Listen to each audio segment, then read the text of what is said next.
I was trying to bet to see if you would buffer or not, but I'm like, Right now, I'm still seeing a screen like that intro. So there it is. Okay, now we're good. Holy buckets! Oh wow, that's been a bad one. You haven't had a bad one like that in a minute. No, we have not. That one was real bad.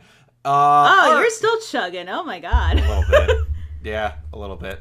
It's fine though. Oh boy, that is Oh. not liking it. Oh, that's Ooh. not liking it. Oh, wow. Okay.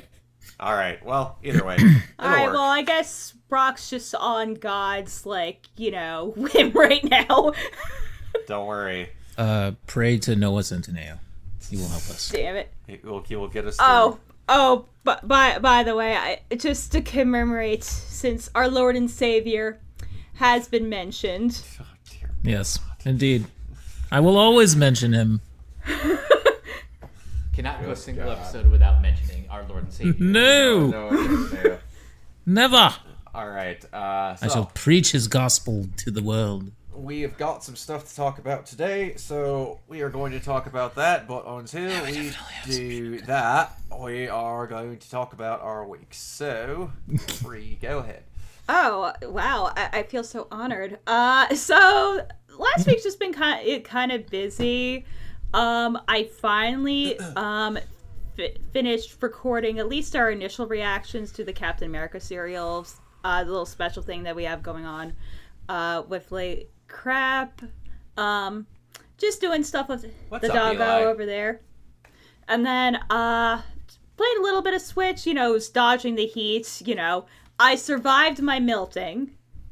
But that That's was always good. the hottest fucking 4th of July I've ever been through. Because usually 4th of July is just kind of like fine, whatever, or it's just like the most miserable weather. But I was like, no, it's 100 degrees and you will melt and burn.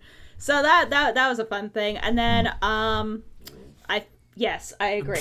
It sucked. And then Yeah. I finished Act 2 of my screenplay today. So it's just been a lot of like in between stuff. Maybe one day I'll relax. I'm not sure if that day's today. Maybe one day. No, I hear you on that. I've been basically in that mood since I'm like less than a year away from my car being paid off, and I'm trying to finish up cosplay. So I'm like keeping pounding on certain things, and eventually my brain is just going, "Stop it!" But yeah, it's a fun time. Mike. Yeah, kind of like Bree, survived the East Coast almost melting and burning, so that was fun. 4th of July was nice. Caught some cool fireworks. Earlier that day, Brock, Kiona, Umbreon, and I did a review of Supergirl. Yes. Yes. And pretty excited about the next couple episodes of Renegade Animation that we're posting, because we were talking about some movies that played at the Annecy International Film Festival. So that's always a fun time. Southern Illinois, where you're at. Yeesh. The heat wave freaking everywhere. Alright. Kiona. Okay, hold on. I'm just sending out a little message to my friend. Okay. Now I'm here. So it's been kind of another tough week, honestly, but like Hello, Zay. it's always hot here, so it's really no difference in terms of the weather. But in terms of like life stuff, it's been a little bit of a tough one. A lot of news in the world, which we will get to later. I just have been like today was July 7th, so 7/7, so it's Bungie Day. I played like God. I'm not familiar I want with to say that. at least Is that something with Bungie? I'm totally familiar Bungie. with that. Their favorite number was 7. So like Oh. it was always about 7, 7th column, 7th everything. It's 7, Oh. 7, 7's all over the place. So I did not know. that's the reason why 7/7 is Bungie Day. Much like we have N7 Day, honestly. That is true. But yeah, so it's just been, yeah, the Seventh Seraph, exactly. So like it was a fun day. I got to play with some friends. We just did like some activities in the game, and I played some Gambit before jumping on this. So yeah, literally played for about 6 hours today. I didn't stream any of it because I was like, I don't know, it's probably gonna tire me out because we got this thing to do tonight. So, There you go. so I was like, I better preserve the voice, as much as possible. But yep. Anyway, it's been pretty decent day overall, so can't complain. Nice. And the game is still bringing me joy. It's still my comfort game. And even in that's the thing spite that of everything. matters. As a Yeah. What did I all do this weekend? Got the fireworks, hung out with some friends, hung out with married couple, Greg and April, that I don't get to hang out with as much anymore, and got to my one friend Greg makes like the best grilled chicken on the planet. So I like ate my body weight in wings that he had made, and he's like, we have more. I'm like, Greg, I'm gonna die. You made enough for 17 people, and there's 5 of us here. Yep, did the fireworks, hung out in my mom's hometown a little bit for that. Watched Supergirl, enjoyed it quite a bit. Hung out at home quite a bit. Didn't do a whole lot there. It wasn't as warm around here as it was for some other people, but still in the 80s, so that was still something. Man, there was something else that I wanted to bring up, but I can't think of it. Did some recordings for the YouTube channel. Gosh dang it, there was something else that I wanted to bring up, but I cannot think of it. Yep, it's gone.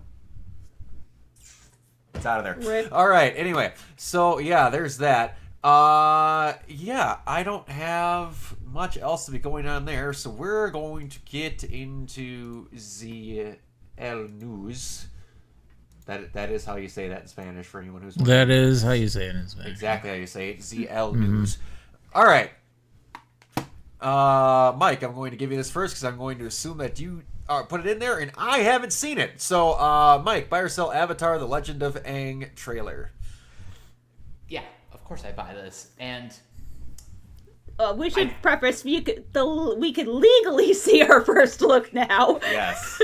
yes, so legally, The few people that have not watched it yet. legally, I can say that I buy this. I am It should be in ridiculously- theaters. It absolutely should be in theaters. It should be. Yeah, it's. But I definitely buy that people will finally officially be able to see this at the end of the month. Nice. Yeah. And for some of us, may or may not be sooner. Yeah. Allegedly. I forgot that damn thing existed, if I'm being perfectly honest. Oh, I'm sure David Ellison wishes that you didn't know it existed either. It popped up, I'm like, are they coming up with a new... Oh, that's the one that everyone saw already. Oh, God. All right, Bree, buy or sell that Patrick Stewart has reportedly completely retired. His final role will be Professor X in Avengers Doomsday. I buy it. I mean, especially since role-wise, like, I don't think he's really done too many things the last couple years outside of Professor X. And he's, like, teetering on, like, 90, right? That's exactly what I'm looking up now. He's 85. Okay, so yeah, he's getting there. I mean, he's had a long career. He deserves to hang it up, and if this is what he wants to hang it up with, then He so be deserved it. to hang it up a long time ago, so I give him credit. Kiona, buy or sell that Yes. Cyberpunk 2077 has passed 40 million copies sold, putting it in the top 20 best-selling games of all time. I definitely buy it. I think it's well deserved, and finally the success that the game deserves, really. And also after all of the struggles that the game went through with the launch and everything, like, the fact that they have been able to come back and make it into what it is today, they've done a fantastic job. And I'm happy for them. Oh, Very this happy tell- for them. this Can't wait tells- for the sequel. This tells me that sequel could be a fucking monster if it comes out in good condition right away. Oh, indeed. Yeah. Oh, yes. That's an easy win for them. Oh, Well, I mean, the fact that they're, like, using the new Unreal Engine, hopefully a lot of the problems from last time are avoided. Yeah. I mean, If anything, I feel like Cyberpunk 2077 taught like a lot of people valuable lessons. Whether or not they retained it is an entirely different argument, but Well, the thing is, like, their engine's built into the Unreal Engine. That I've never heard of a company doing. That's fucking crazy. And also, if this new anime is even remotely good, That's gonna help. is there any other media property that has had 2 adaptations that are possibly like 13 out of 10s?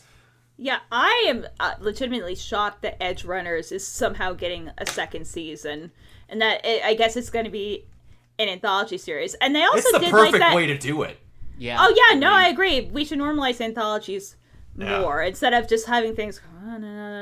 Stranger Things. Do JoJo's things. Do more things like JoJo's, for Christ's sake. Oh yeah, which by the way, the trailer for that is we'll probably bring that up Yes. a little bit because yeah, JoJo Fridays are back, bitch. But but you know what? It's actually like just kind of crazy. Oh, that's right. They also did that recent collab. Like they did that little epilogue game. I forget like which. Wuthering Gotcha. Waves. Yes. Oh.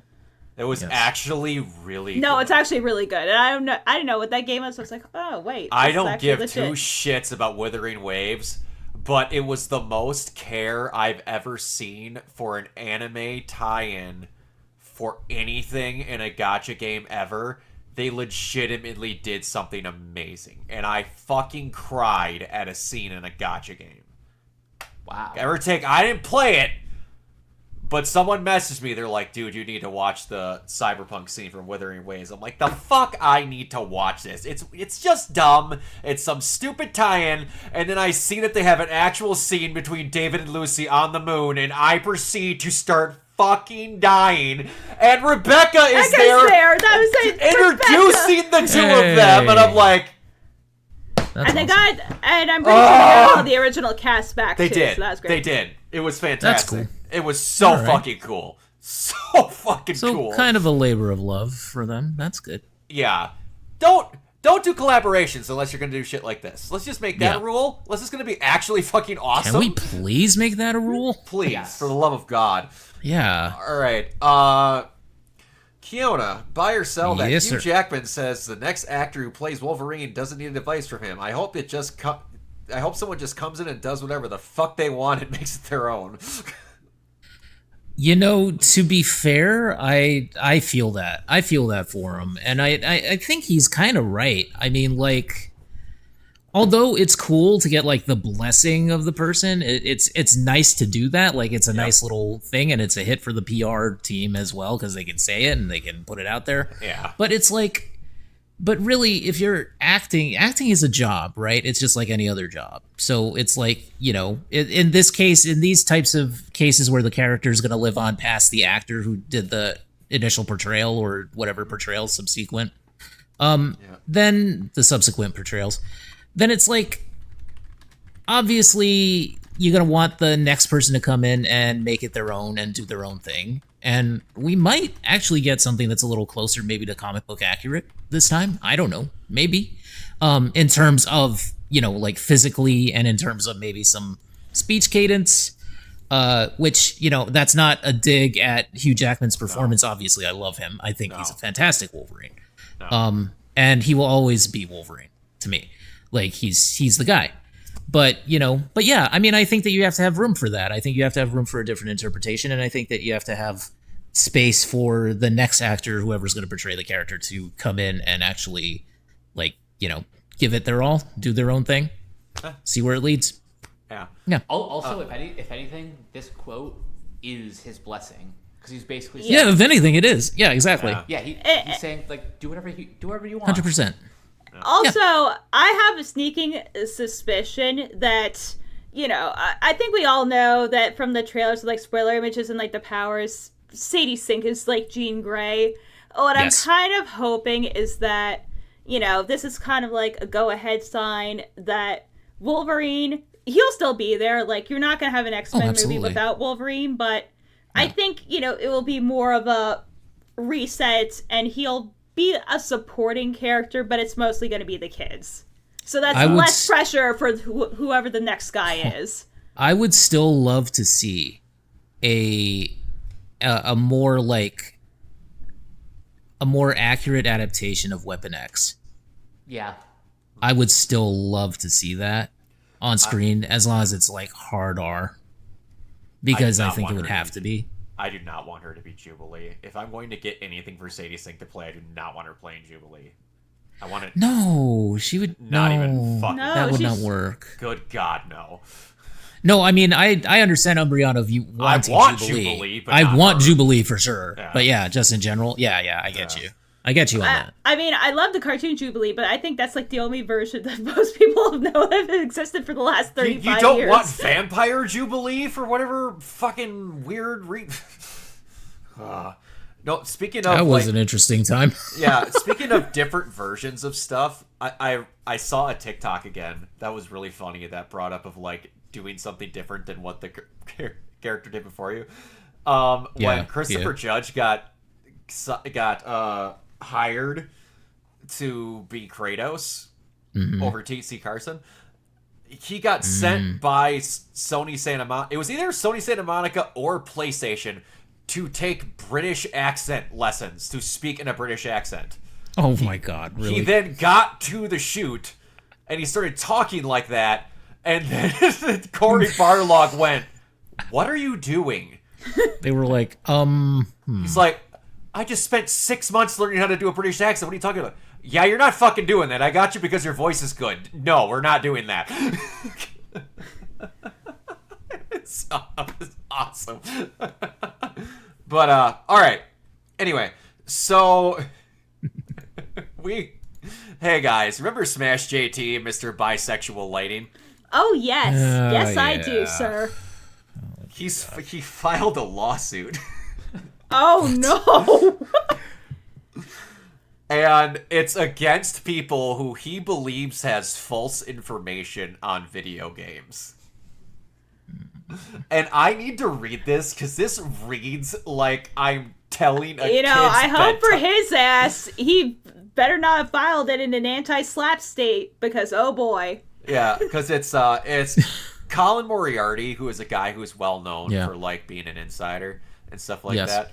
So we did this stupid fucking... I just gotta read this because how dumb this fucking sounds. Alright, so I'm not gonna bring it on here because it's gonna look blurred as shit. Tarzia passed the information received along from other content creators saying, Hypnotic on October 30th, 2025. I'm in touch, and I've been in touch for months with someone who claims to be in Alyssa's inner circle. They just sent me another email, and they gave me the heads up to Colin Moriarty of one of the people who often attends these dinners that publicly facing messages are all bullshit and that they're all already made up behind scenes. Tarzia replied that the information received from Death Star to craft his false narratives about Merkenti to push him out of his fan base. I'm trying to read this because it is the names of their social medias and it's so stupid. On May 2026, Tarzia said in his live stream, I have been in communication with someone that claims to be friends with Alyssa, and I've said that they share information to Alyssa during jurisdictional, for whatever you call it, discovery, and this person has to be in contact with me for the better part of the past year and has communicated with many emails to me and dinners that their groups has had together, and this person's claimed that Colin Moriarty is one of their group and so forth before any of this happened. He's basically going through this giant lawsuit that all these people that actually are media insiders aren't, and he knows what he's talking about, and he's filing a lawsuit to get them to not to be able to make fun of him. Can I say just one thing, Brock? This guy is such a fucking loser. He makes Asmongold look like James Dean. It's up there. That is... Wow. So, and then in the thing below here, there's notes that says Moriarty is a game commentator. He did an interview with the defendant who appears to have embarrassed defendant significantly, and the defendant has come off as irrational. Defendant then expressed outrage that Moriarty did an interview with the plaintiff where plaintiff did not have the same issues with her performance.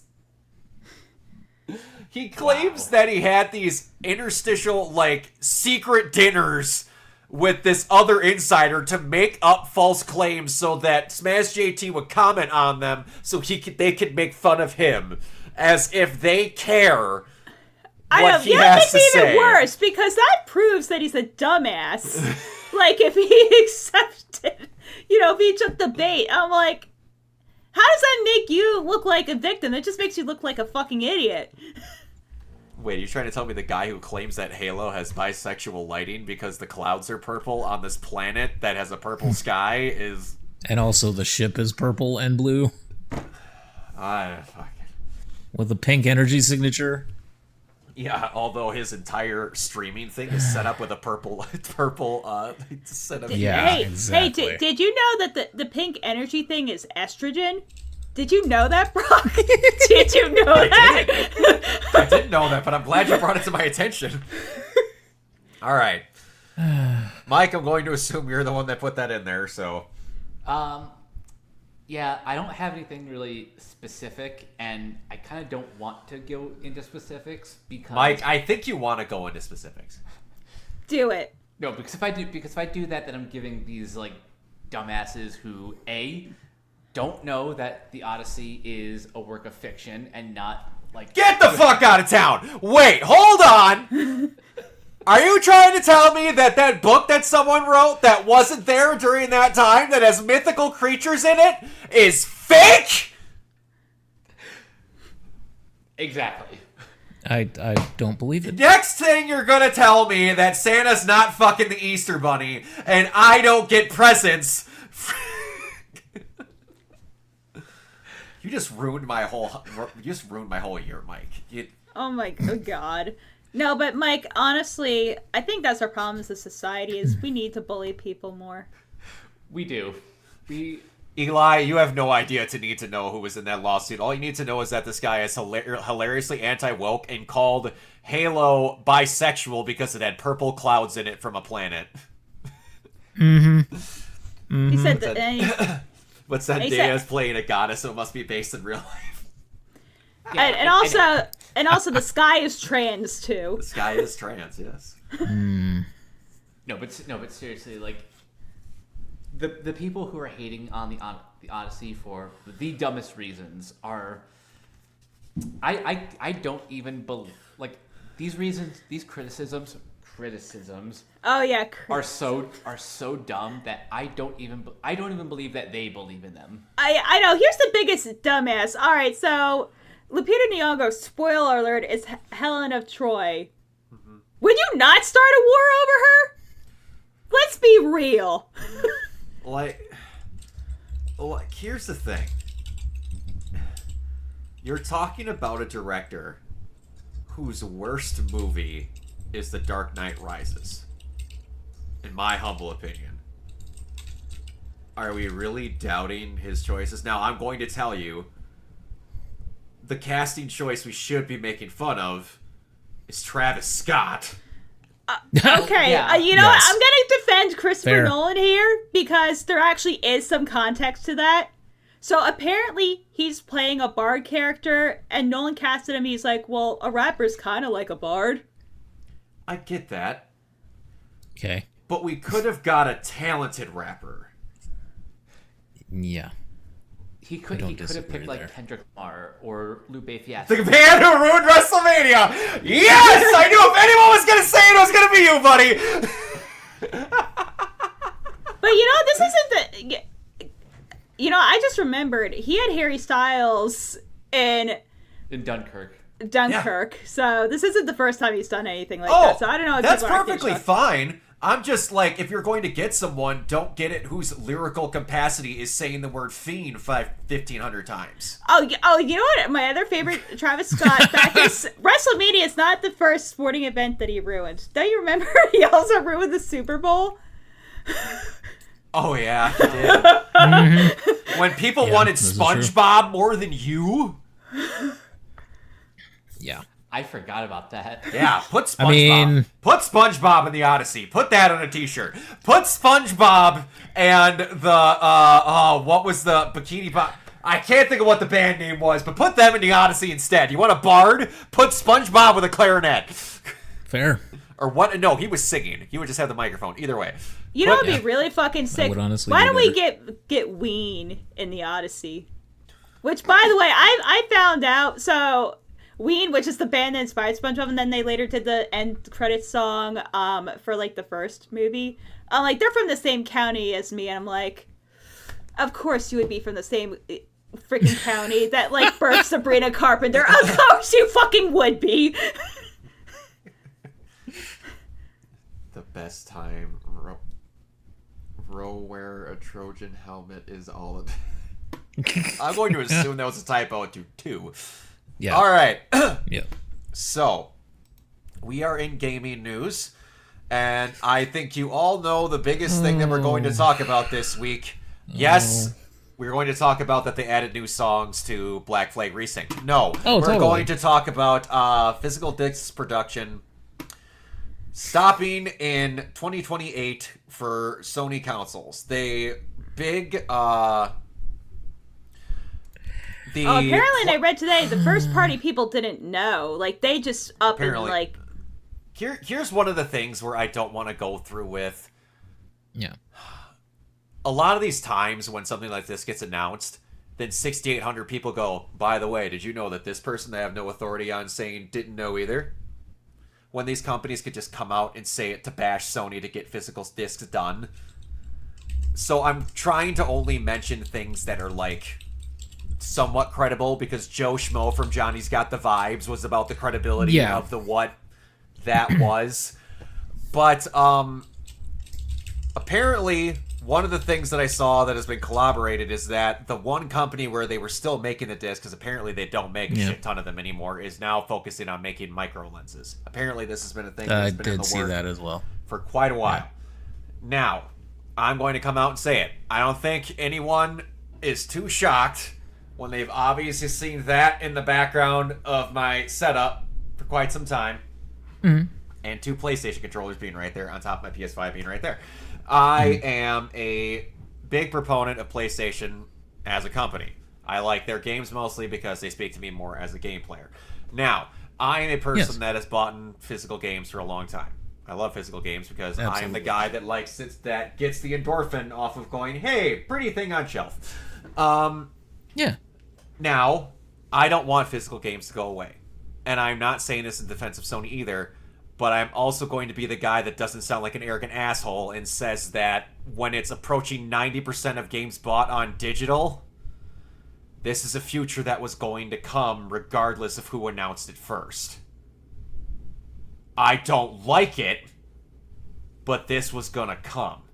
And there's a myriad of reasons why it was going to come, and we're going to go over that.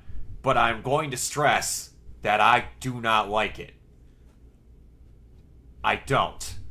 Yeah. I openly admit, again, this was fucking... Where is it? Where are you? Nope. This is my God of War case. I would have fucking loved to have a game in here. I really would have. Now, it's getting to the point of where, with a lot of these, to where I'm not even, and I know this sounds dumb, for the love of God, let me talk here. I am more concerned for people as far as the ownership thing goes, because that is sketchy on computer too, so it's sketchy everywhere. I am more concerned about this for people with shit internet connections. Yes. This is my biggest thing, because even if they fix it to where you buy an actual ownership, whatever, to where if we get digital, and they make it so that you can own an actual digital copy, like legit, you have a permanent key that's yours. And no matter what, you keep it. It doesn't fix the problem that it fucks people over with horrible internet connections. Yes. And that is something that literally nobody is talking about, and nobody's really... No one is! And it irritates the fuck out of me, because the other parts of this can get fixed if somebody gets their head out of their ass, but that one can't! Precisely. What's happening right now, in my opinion, this is just my opinion, and not to cut you off, Brock, but Go ahead. to add like my own little 2 cents on this. I mean, you know where I stand. But like in terms of like that, what you're saying right now, it's like, it boggles my mind to think that we used to have discs that were essentially dummy discs that were just so that you could download the game. Absolutely. It boggles my mind that that happened to us as a consumer base and to the industry as a whole. Like, that was the beginning of them just fucking everybody like over. 2% of the actual game is Yeah, on the thing. 2% of the game is on there, and the rest of it is just an online update. It's crazy to me that that happens. And yes, you are absolutely correct. That is something that everybody's overlooking, nobody's talking about, is the fact that there are people out there that don't have good internet, that don't have good broadband connections. I mean, like, I saw a video about, like, it was one of the tech guys on YouTube, and they were basically talking about how there's so many people in America, in this country, that don't have good online infrastructure and that are still using fucking dial-up, for God's sakes. Like, I got rid of dial-up in like 2001 or something. It's been like an insane amount of time since we used dial-up. And it's like, I don't even understand how that's possible anymore. Like, the way that the web is built, it's insane to me. But anyway, this is definitely an issue where it's so anti-consumer. It is so blatantly anti-consumer. And they are not just... It's not just about profits, and it's not just about, like, oh, most people have gone digital. Like, come on, man. I am somebody because of my circumstances. It's like classism. Like, precisely. Okay, so it's like, okay, only rich people can afford to game? Like, are you shitting me? Well, I'm not going to say that, because pretty damn soon that's going to be a thing if there was physical discs or not. And so oh God, what was my train of thought? I'm very upset about this, because for me personally, I'm pretty much an all digital guy. Like, I got the PS5 digital edition because that was the one that I could get. Yep. Because at the time when I bought it, it was very rare. It was hard to get a PS5. It was very difficult. Do you have the version that can have the disc thing go on it, or is it completely digital? I don't think so. I think it's completely digital, because it doesn't have like a little...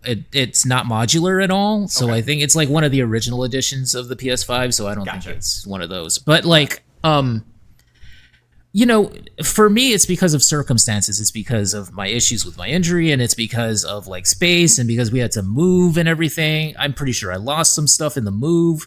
So like, because of that, I went all digital. That doesn't mean that I want, and also I know what I'm getting into, because I've read the stuff, and I know, like, and I've, you know, heard through, you know, just organically what's going on with all digital purchases, which is that you buy the license for it and you don't actually own it, despite the fact that they say confirm purchase 20 times before you get out of there.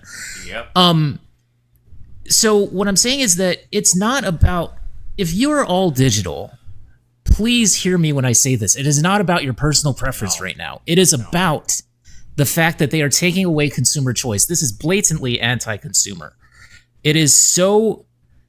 It's Sony getting too big for their britches yet again. It happened in the PS2 and Xbox generation, where they were so leading in front of everybody that they just got way too big-headed for their own good. And I say that as someone who is not, you know, I'm not loyal to either of them. Microsoft made some boneheaded decisions this week as well. I mean, they've been making them for years. But, you know... Don't get me wrong here, and don't think that I'm an Xbox fanboy. As much as I love both PlayStation and Xbox. I think they both provide great games. I think that we've had excellent experiences on both sides. And Nintendo. Everybody, you know? I'm platform agnostic, as they say in the old days. But like, when it comes down to this is so utterly stupid on their part, and I know for a fact that they did not expect this much blowback from this. And they should have. Like, especially for, like, the EU region. Like, because honestly, I'm questioning, like, is this even, like, legal for them to do? If they put digital codes in a box, they can get around it, because you can still buy it on a shelf. But here's, like, the other thing. And I'm not sure if people are bringing this up enough, too. You know what this also fucks over? Like, not just in gaming. Mm-hmm. Those are Blu-ray drives. Yeah. For some people, that's their only Blu-ray player. I mean, I actually happen to have like a Sony 4K Blu-ray player behind me, but I bought that as a separate unit. Yeah. My X-Bone, Xbox One X, that thing was my only 4K. That was my only 4K movie player, you know, that was the only one that I had in my house, and it still is pretty much, if it's still there. The moving guys didn't take it. But yeah, I mean, it's just crazy to me. This is like, what has this industry become? And if you look at, like, I was watching, do you guys know, like, the Happy Console Gamer, Johnny Millennium? Think Do you guys know of him? Sounds familiar. Think so? So he was doing a thing where he did a video where he was out at a retro game convention with his wife and his friend, and they were looking around at retro gaming prices. And the prices, of course, a lot of this is a function because of the pandemic and everything, because the prices went skyrocketed after that. But like the prices for physical games now, like old retro games, is crazy. They are nuts. It's like everything is like $200 and up. It's crazy to me. I could probably sell my Dreamcast and make a pretty penny off of that. Absolutely. But like, yeah, I mean, because I got some old games for that thing. Like, I got an original Atari for free for officiating someone's wedding because they were giving it away at a garage sale. That thing is worth That's a mint, insane. That's like worth late. a mint now. Yeah. Oh yeah. So like you're. I get. I'm trying my damnedest to see both sides on this, and it does suck, and it is anti-consumer, and I get that. The only thing that I would see to where I would like this, and it would need to be a thing where both agree, because we're going to start on something. yes. I'm going to get on Xbox's ass about this. I posted about this on my Facebook because I am happy people are bitching at PlayStation about this. But Yes. I can tell a good 70% of you aren't actually doing it because you want physical discs. You're doing it because you don't like Sony. And the exact reason I can tell is because this same interaction I've seen, I shit you not, 300 times this week.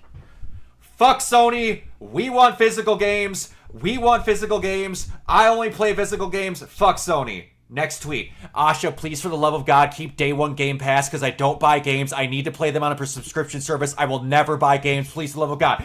Fuck Sony. I only play digital games. I hate you. I love Xbox. I need Day One Game Pass. See, all of you, your Day One Game Pass is another fucking reason why this type of shit is dying.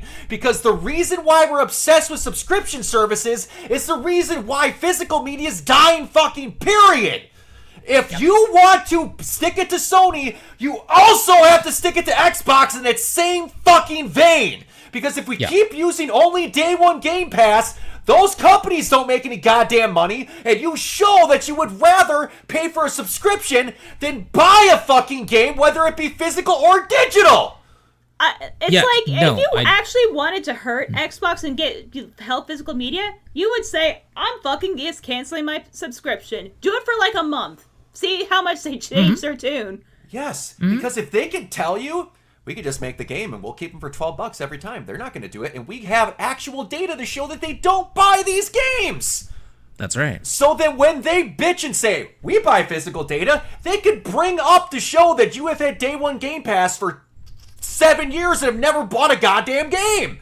So then when we start bitching about stuff like this, you can't bitch because you have no fucking right because you're a giant part of the problem. Now, I get it. That service is helpful to people. I really do. It helps certain people that are in situations that need to have that service. But it is also one of the key things that show that we are willing to only play for a goddamn subscription and not buy things in real time. Yeah. So if we're going to do this, we need to do it to fucking everybody. You need to show an example because you know who's going to take this and say, oh, well, they're fucking over Sony. We'll come get them over here. And if we keep Day One Game Pass, they're going to be stupid enough to realize that they're going against everything they bitched at Sony for, but they'll give us money. And then you're a fucking moron. The other one, and Kiona, this is not a slam at you. This is hypocrisy that I've seen for people that are PC gamers. No, I know. That's the nature of online age. This is everyone that goes, I'm a physical media person. I fucking hate Sony for doing this. I'm going to go get a PC. Yeah, see, that's just not... that is PC not understanding the problem. physical gaming. Yeah. Decades before Sony ever PCs tried this shit. PC gamers have not had physical drives in their systems for a very long time. I mean, I remember the days when we had that. Like that. Sony has brought these announcement of this has brought new levels to military grade stupidity than I have seen in my entire life. Ever. No one actually understands the problem of what people are upset about here. At all. They're just bitching for the sake of bitching and council warring. About 20% of the people that are bitching about this actually care for the reason we should be upset. And also, let me ask those people this. When was the last time you bought PC or Mac that you had a DVD drive? I can tell you the computer I got right now, I didn't have an option to put a fucking disk drive in it. There is, however, in the PC market, there is a little bit of a difference there, which is you have competing marketplaces that you can buy the games from. And GOG is something where they will sell you the executable. They will not put DRM on. That's what I was going to bring up. The only place where you could actually, honest to God, get something digitally, and this is on all of the consoles where there's not some way in complete computer, because people will say Steam, and, sorry, there's DRM on a fuck ton of those games and they can take it. The only two ways you can get out of it is good old games and pirating. Those are the only two. Yeah. Otherwise, they can still fuck you. They can. And trying to tell that to the average PC player that doesn't have a goddamn idea what they're talking about is like slamming my dick in a door and realizing why it hurts. You know, I completely understand you. It's just ridiculous. Yeah. You can't have a level-headed conversation about this because all of it turns into, well, yeah, you're right, physical games and this and that.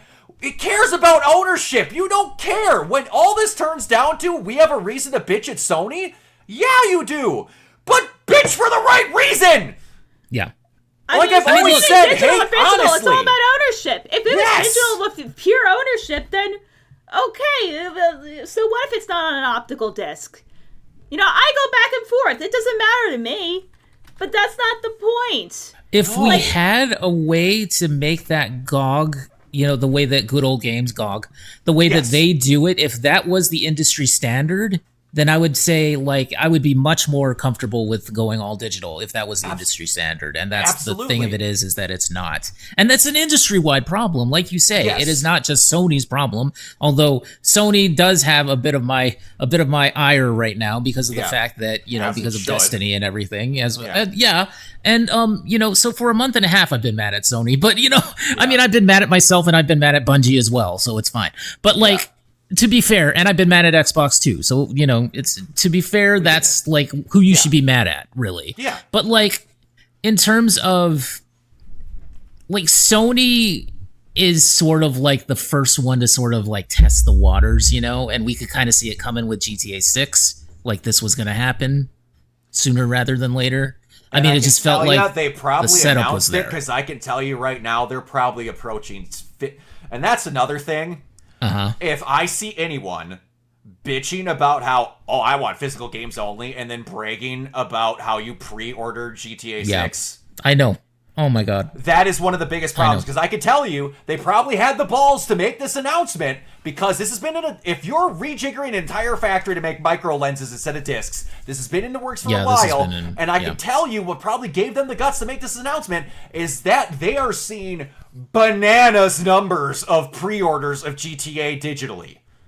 Oh yeah, definitely. For sure. And it's the thing that needs to happen before I'm going to be happy about this. Because I can tell you the reason why, and someone else made this connection. This is not me just prophesizing, but it makes a fuck ton of sense. I could probably tell you that the PS6 is coming out in 2028. That's why they're probably stopping disc production in 2028. Yeah. Now, here's the other thing that I'm going to say, because this is the little bit of saving grace for two things, but in my opinion, it's still fucking lip service. Apparently, you can still get games that are made physical before that date can get reprints if you order them. And so there's that. The other one that they did that is a rumor is that that everyone threw out as soon as they heard about it, not realizing how dumb it is that Xbox is supposedly working on a way to convert your physical game to digital. Into digital. You can lose the fucking game then, you fucking idiot! That's the whole problem about it being digital in the first place? Why would you be happy about converting your digital disc? Why? That makes it digital so you can lose it. What does that actually help? So what needs to happen... It depends on how they implement it. But if they implement it and they... Either way, what are you helping? Because realistically, if they get a drive that has, hey, this disc is digital, that future console doesn't have a disc drive on it, but you can convert it to digital, meaning you're only going to have a license, meaning it is put in the exact category as the other one because you can never stick the actual thing into the system. I'm telling you, it would be like the easiest PR win for them, and we know how dumb they are. It would be. It would be the easiest PR win right now for them to say Project Helix will have a disk drive. One sentence. And that would be the biggest PR win for them. Are they going to do it? No. Because I'm going to be honest with you. I have nothing confirmed, but there's enough rumors from enough important people that they're supposedly scaling that sumbitch down to make it cheaper and less powerful. Oh, definitely. I don't think they know what a Helix is currently. But discs would work great with that if you could put the game on the disc. It would. It would. It would. Now, but you know, or at least sell a peripheral for it. A peripheral, like the disc drive. At least. If they keep doing shit like that, I'd be happy. Same. I'd be happy. I agree. I agree. What I would want to happen is, I wrote these down so I don't forget. Explain how physical libraries can carry over. Yep. You need to have a way that, in case something gets fucky and an email goes wild, that you don't lose all your digital games, because even if you do own them and they're all tied to one thing and that one thing gets fucked over, that's still gonna fuck you. Need to add one thing they need to add, and it blows my mind that Steam, to my knowledge, is the only one that does this: game gifting. Yeah. That needs to get added. It blows my mind that's not a thing. I agree wholeheartedly with you. I cannot believe that. What was my other one? And overhaul digital refunds. I will say, for the most part, I don't know how Xbox is on it because I'm not on the Xbox store all that often because I don't have a fucking Xbox anymore. But Sony, for the most part, does pretty okay with putting sales on it. The reason why they don't want it to be only there because then they control how the sales happen. But I will give them credit. They at least do a shit ton of sales. Yeah. But what I would want also is that change how it works to where you're not buying a license, you're buying a digital like certificate of ownership to where like you have this thing and you keep it and like almost like a library of codes that show this one's yours. Yeah. Yeah, exactly. And I don't think that would be that, I'm speaking like a consumer, would be that terrible. Again, I don't run a company that is only decided on making money, but I would be much more okay with this if that kind of shit happened.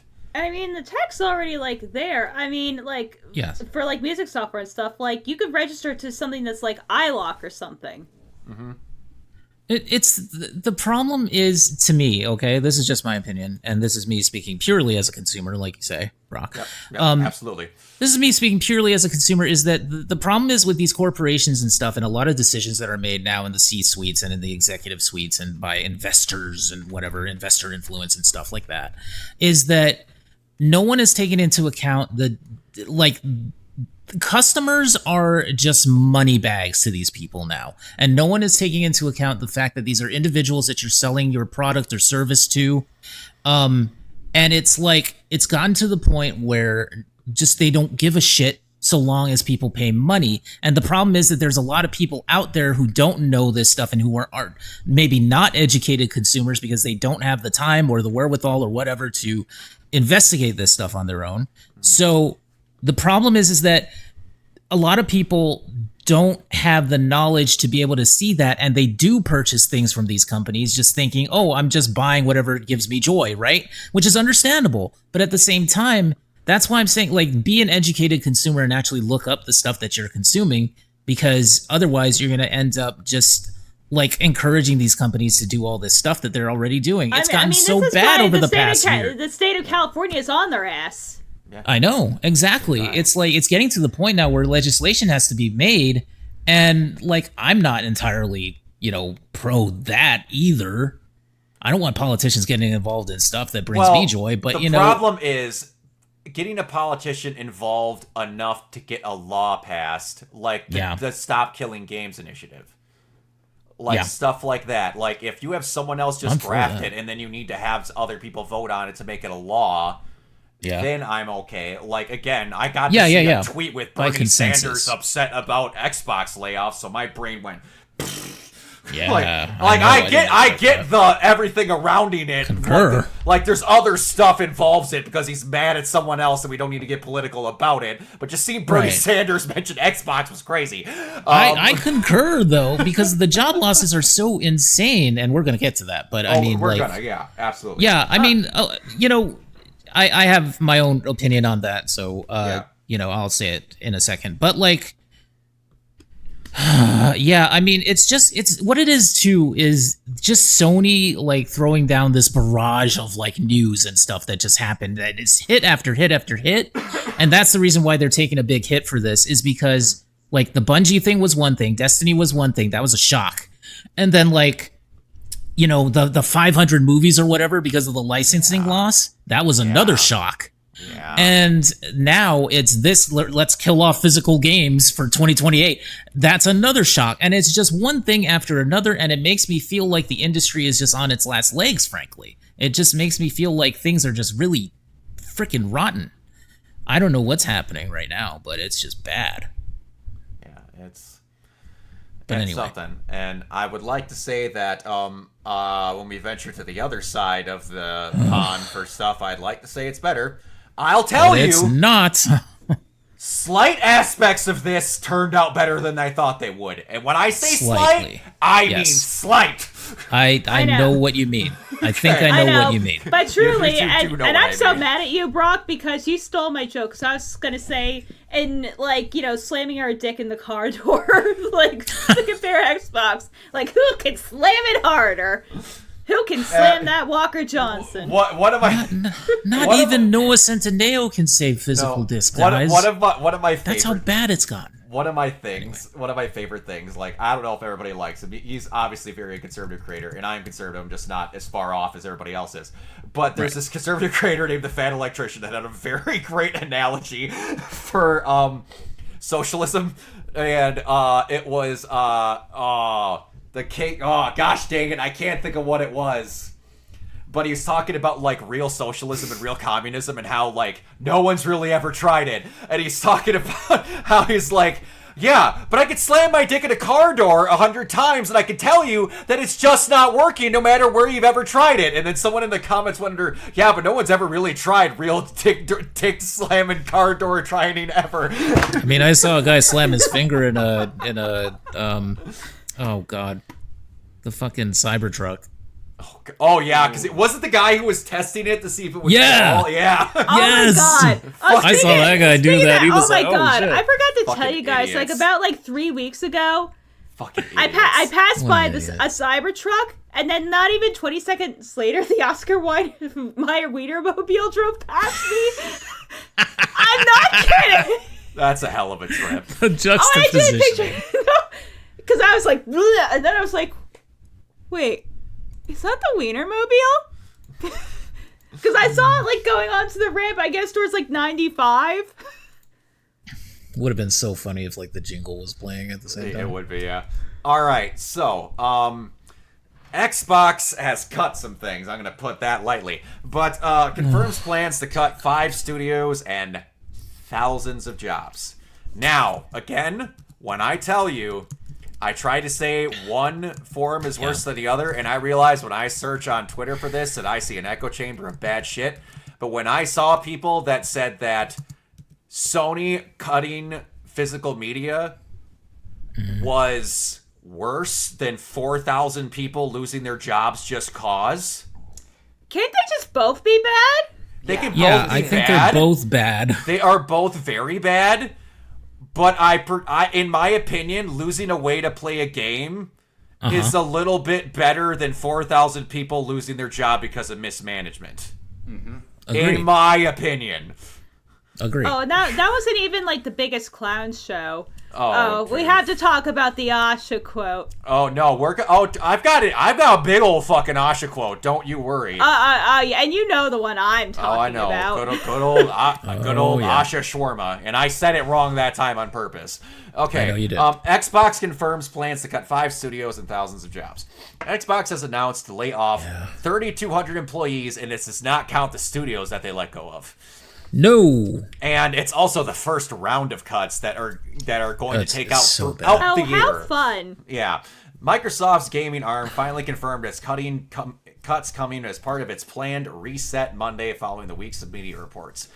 So what I'm going to get to the main points here because I'm going to read the Asha quote because it says a lot of shit in there that's going to be just basically dumbed down in this stuff.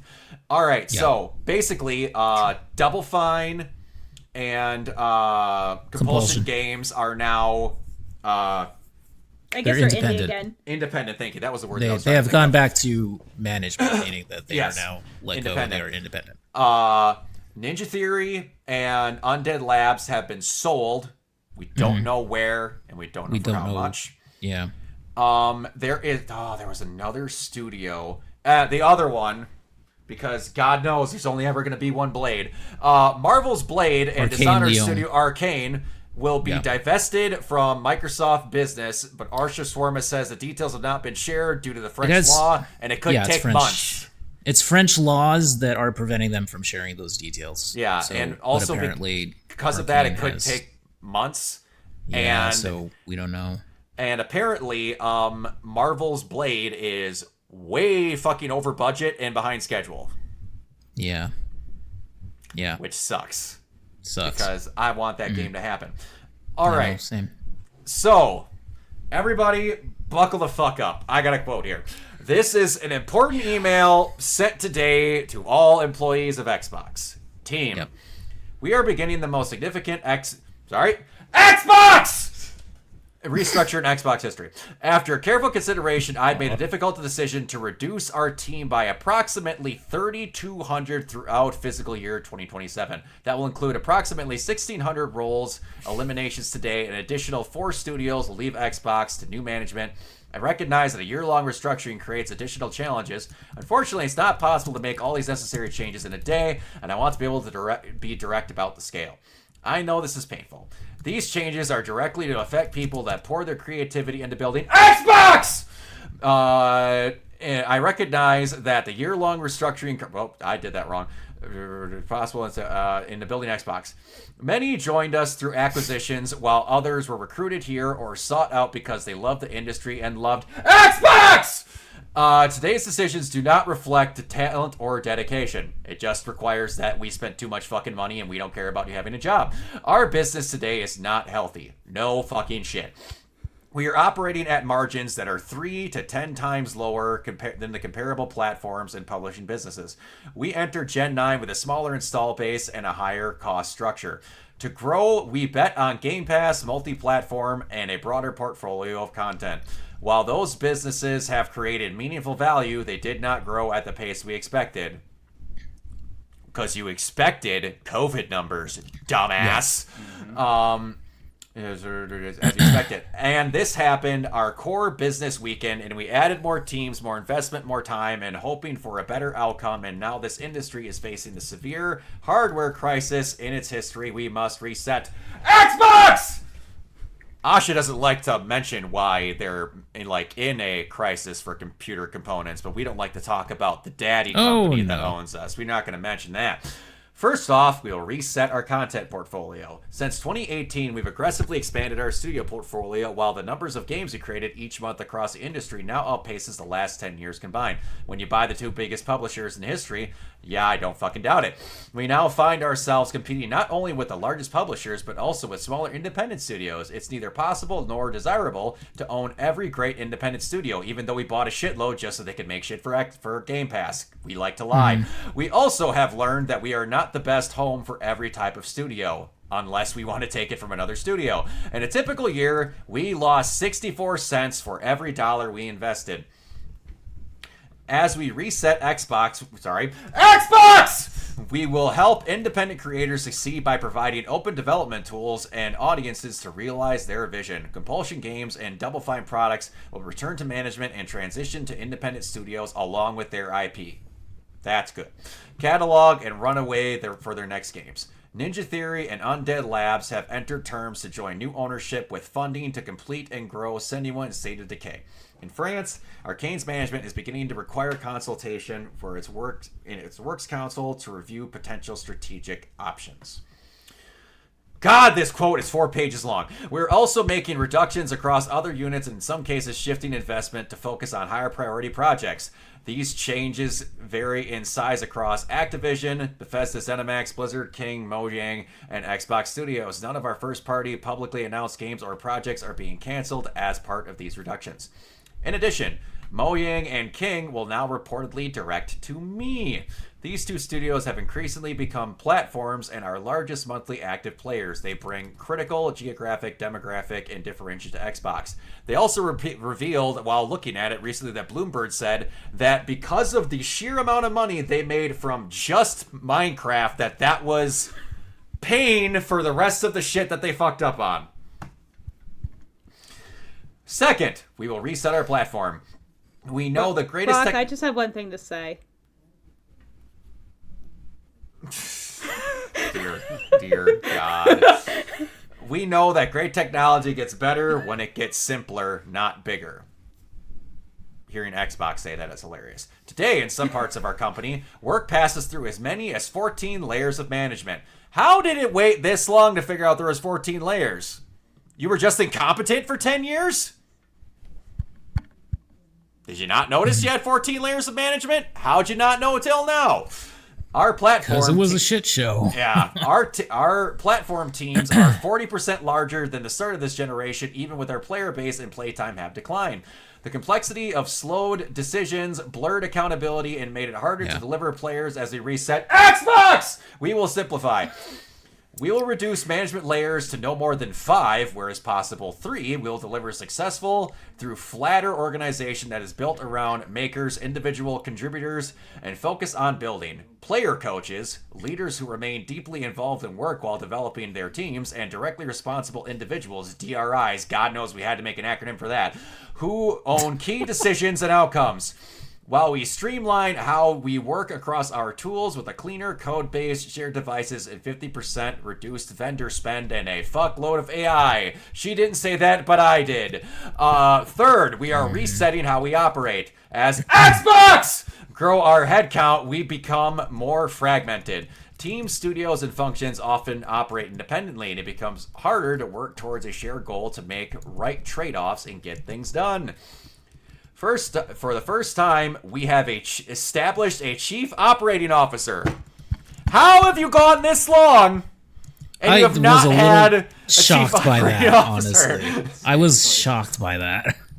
With end-to-end P&L responsibilities across content, hardware, platform, and services, Helen Xiang has been promoted to this role and will report directly to me. Overall, nearly 2 decades at Xbox, Helen has helped build some of our most important businesses, from Xbox Live to leading Mojang and the Minecraft franchise. She will bring businesses together under one operating model. We're almost there, folks. Almost. Making sure we clear investment decisions, learn from our successes and failures, and hold ourselves accountable for results. Thank you, Dave McCarthy, who is retiring after 17 years with Xbox. Dave played a defining role in building the platform and millions of players rely on every day, that have been a trusted partner through our biggest moments in Xbox is history. We wish him the best. These changes are about a bigger future for Xbox, not a smaller one. The next decade of gaming will grow larger, more global, and more creative than anything we've seen before.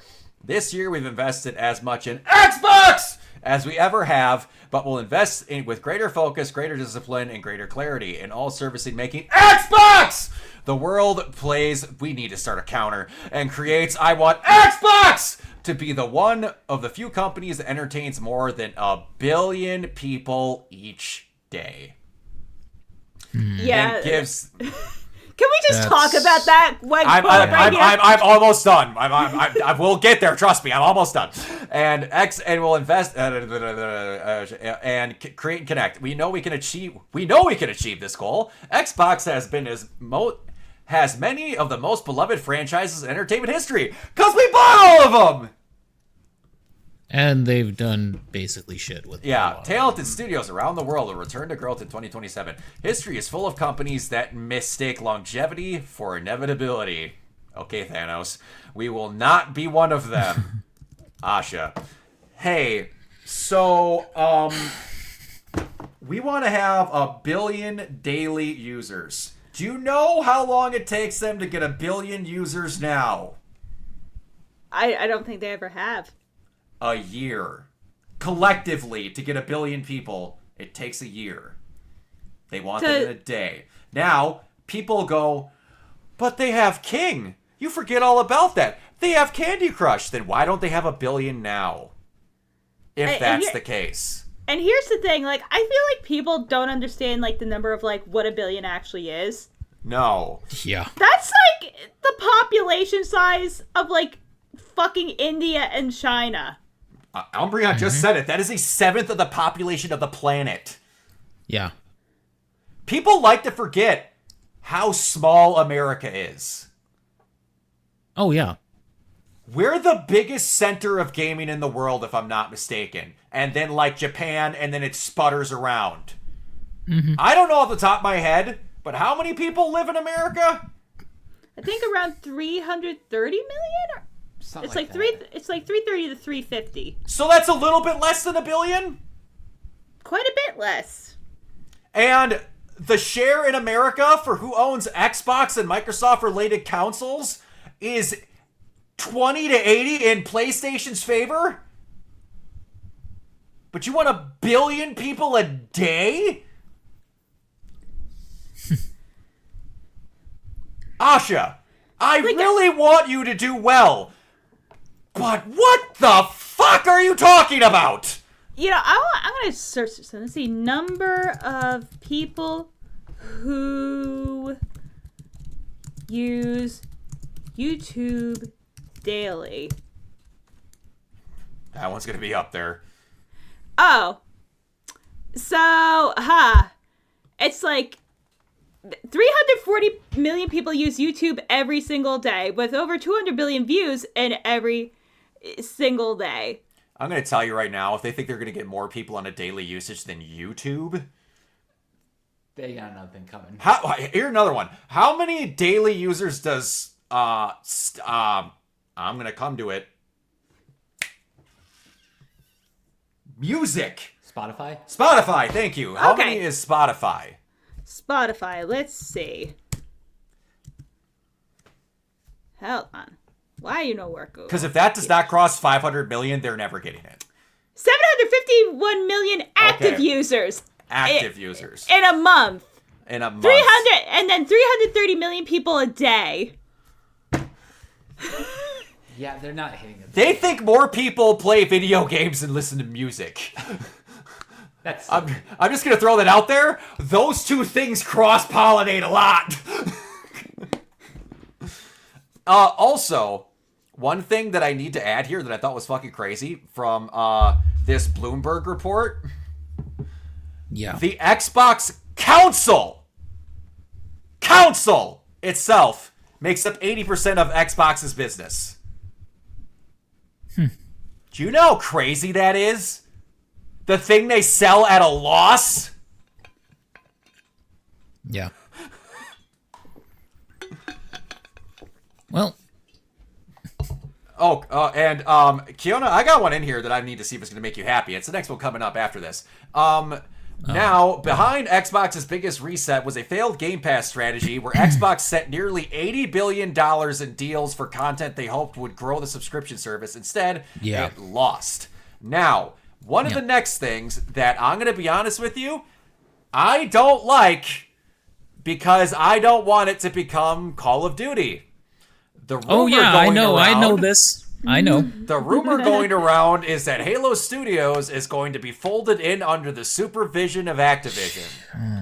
Oh, God. fuck no. Fuck Now, that. now, I will tell you of the one situation where Activision made a company better, but that's because the company was ran like absolute dog ass. Kiona, what was that one example? Is Bungie. this a trick? Yes. Bungie. The one And time. also, Bungie, in that situation as well, one of the things that they did really well when they were under Activision's umbrella was the fact that they had support studios on top of that. Yes. They had High Noon helping them with Forsaken, which I think is the high point of Destiny 2. Oh, absolutely. Yes.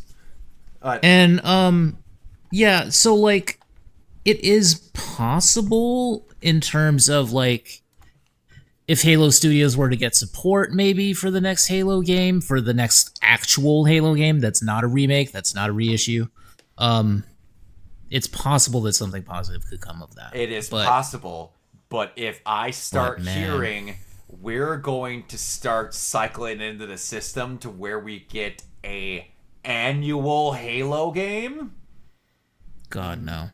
God, no. because I can tell you right now, Oh, that's just there gonna be is such hot ass. more than enough people thinking Call of Duty's on the way out. What if we just lifted that one little cherry that Xbox hasn't given a shit about in like approximately 15 years? It's like Yeah. if people thought like COD as of late has been ass. Oh.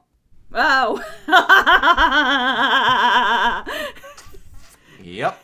What also doesn't make me happy, and what is kind of happening, what I know is going to happen, and it means that we're never going to get new games from anyone that's owned by Xbox. Jason Schreier, who is about as reliable can get, studios in Bethesda organizations like id, Doom, ZeniMax Online Studios, Elder Scrolls Online are not shutting down but are cutting significant numbers of their staff. Most of, if not all of id Studios coders, 70%, 60 to 70 Obsidian developers, and more veteran developers have reportedly been laid off from Microsoft as they scale for the cuts. And one of the biggest strategies they say that they have going forward is that they want to do their bigger IPs and focus in on only those. And they specifically said, Doom, I about shit myself when I read it, Quake, I know. I know. Fallout and Elder Scrolls, which that means don't ever suggest us another game ever again.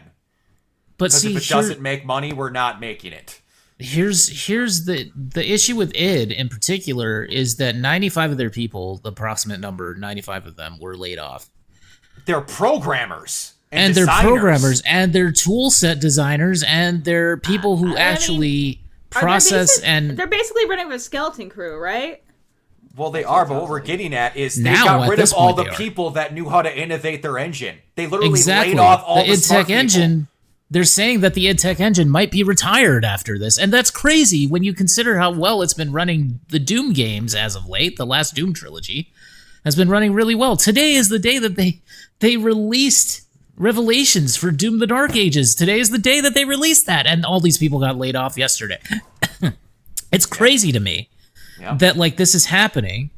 And it's crazy to me that, like, they're doing this, like, in the middle of a launch of DLC when they're going to need people around to do bug fixes. If there's any bugs, they're going to need people around to do, like, maintenance on this game. Oh, my God. And the sad part is, it's crashing and burning because no one's bought the DLC because most of the people that played the game played it on Game Pass. Game Pass, yeah. So they're not making a shitload of money on the back end because of the DLC. No. What a masterful DLC's gambit. only $20. Yeah. And I'll be honest with you, Kiona. I played one or two of the recent Call of Duties, and I've played Doom 2016, and I'm blanking. Wow, I'm blanking hard. Eternal. They run, operate, and shoot better than any Call of Duty game I've played in the past 10 years. Absolutely, 100%. By a wide 100%. margin. By a wide margin. Even Dark Ages. Dark Ages. I was playing that on stream the other day. It's like even that game, even though it's like out of 2016 Eternal and Dark Ages, it's probably my least favorite, but still, it still is a good game. If that's the worst one, that's a pretty good fucking record. That's a pretty good run. Yeah, exactly. So. Oh, really? Not you saying that. I was gonna bring this up, but apparently they're not gonna let me look at the fucking thing. Do you guys remember a long time ago? Man, we talked about this maybe a year ago. That Krafton, the people that own Subnautica, like owed bonuses. They finally agreed to pay them, and now the Bloomberg report won't let me into it. But like, it's taken that long to get at it. Wow. All right. Hey. Wow, what a bunch of lovely people. It was originally supposed to go to the owners, too, on top of everything else, and now they're saying that, like, oh, no, we'll release it to the employees as well. Yes. The people that actually do the work. Yes. All right, now, one very last dumb thing before we move on to movies. Epic Games CEO Tim Sweeney argues that AI could have made Destiny profitable. Oh, sure. It would have ran into like the ground probably 3 years earlier. Exactly. Like, I do not bring this up to make Kiona upset. I want to laugh at this with you. No, I'm very upset about it, but I'm also like, I will join you in the Epic Games CEO Tim Sweeney implied that AI could have enabled games like Destiny to thrive. Sweeney has recently gone on record saying that he believes really irresponsible of Steam to disclose AI. It also comes with... he has no self-interest in saying no self-interest at all. If only Tim Sweeney said, their 2-sentence insider on why Destiny 2 failed from Paul Tassi. It's a really good article because it brings up it's a very good article. And all that. Everybody should go read it. It's what we brought up when we talked about it on the podcast. It's a very good article, yes. Yeah. And then Tim Sweeney comments underneath it saying, if only there was some kind of newfangled technology that could come... And I'm not making that up. That's exactly what he said because he's a fucking douchebag. Could make it possible to overcome bullet point number 1 and enable games like Destiny to thrive. And bullet point number 1 was because of enormous scale of content that had to be produced nonstop lest the fans revolt against the scarcity, Destiny was only rarely profitable in its entire lifespan. Hey, Kiona, I'm just going to ask a question. If you would have got a bunch of bullshitted copy and pasted AI content, would you have played it? No. Wait, are you trying to tell me that Tim Sweeney is dumb? Yes. I don't know the man personally, but yes. My mind is blown. The Odyssey's fake and Tim Sweeney isn't a genius? And can I mean, say look something? at the Fortnite numbers free falling. Yeah. Yeah, I mean, can I say something, Timothy? Why do you think Xbox is struggling? Yeah. But AI helps everyone. It's not causing a chip shortage that their then Xbox brand is trying to act like they aren't a problem of. Fucking so dumb.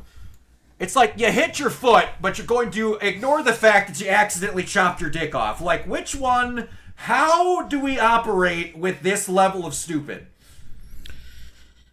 Yeah, I feel you. Like for example, if Sony was the one that made the decision to discontinue, like if it was solely Sony, like I get Sony's a part of it, but PlayStation's a part of it too. If Sony was the one only to make the decision to discontinue physical games for PlayStation, and then PlayStation went, yeah, man, there's just this problem with not being able to get physical media anymore. I just can't figure out why. Like, we need to overcome this problem together, guys. That would be the same thing! But it's not, because they're both a part of that stupid fucking decision. And they'll openly admit it, how proud they are of that stupid decision, because they're acting like they didn't even say it, and just going on with it, and didn't say anything on Twitter. Alright, we're done with gaming news. Mike, talk about the box office while I go get some water. Okay, so this was 4th of July weekend, and probably not the best weekend total-wise, because Minions and Monsters kind of underperformed, only making $37 million, but still made it to number 1. Good for them. Number 2, dropping down 57.2% from the previous week. Toy Story 5, 30 million, whatever. Angel Studios somehow crept into the top 5 with Young Washington, of course, 4th of July release. And Supergirl dropped 76.8%. Ouch. Yeah. That sucks. There's no way to sugarcoat it. That what? I heard you say the numbers for Minions. Like, don't they normally like destroy the box office?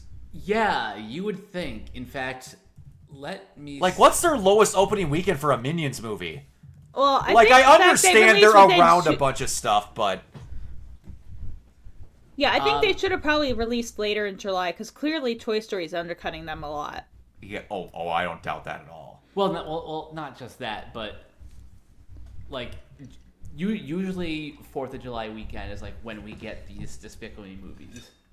That's kind of like their charted territory, but I do agree. Coming after Toy Story 5 is not the smartest move.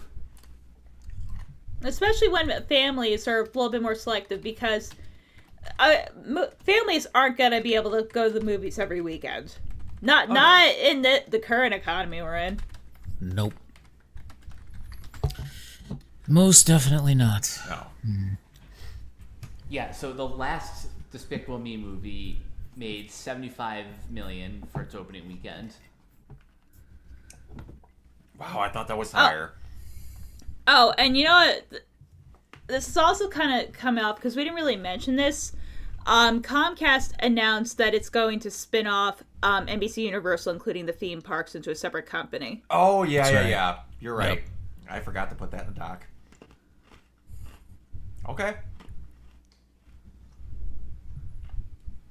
Yeah. I mean, as long as we don't get more of the, we're going to split into two companies, then we're going to become one, then we're going to split into two other companies. I mean, basically right now, like what they're doing, because just for like context, like most of their non-Bravo cable stations, they've spun off into a separate company already, but that really hasn't stopped the bleeding, so to speak. So they're basically doing what AT&T did with like WB a few years ago, and we all know how well that turned out. Like that just turned out great. Yeah. Turned out fantastic. You got any more on the box office, Mike? Just that Disclosure Day rounds out the top 5, dropping 30.3% and making $5.7 million. Gotcha. How much has that grossed, Mike, out of curiosity? Because I haven't really been keeping up with the box office as much. So Disclosure Day domestically has gotten to 105 million. Nice. And worldwide it's at 216. All right. So it's like it's doing okay. All right. Nice. I still need to go see that. All right. This is not really news, but I thought this was funny, and this is also something I didn't know was a thing. Tom Holland initially thought Christopher Nolan hated his performance in The Odyssey because he would cut filming every 3 minutes. He then later found out that IMAX cameras can only run for 3 minutes at a time. I didn't know that. That's really funny. There was also a thing with I was watching a interview, like a junket thing with Pattinson and Holland, and they were talking about, the interviewer brought up how there's only one person on the Odyssey that got a perfect out of Christopher Nolan, and I guess it was Zendaya.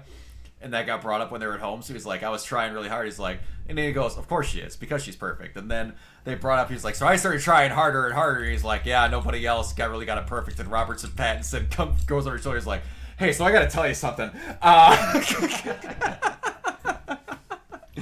But all right, hey, so this news here, I don't know if I need to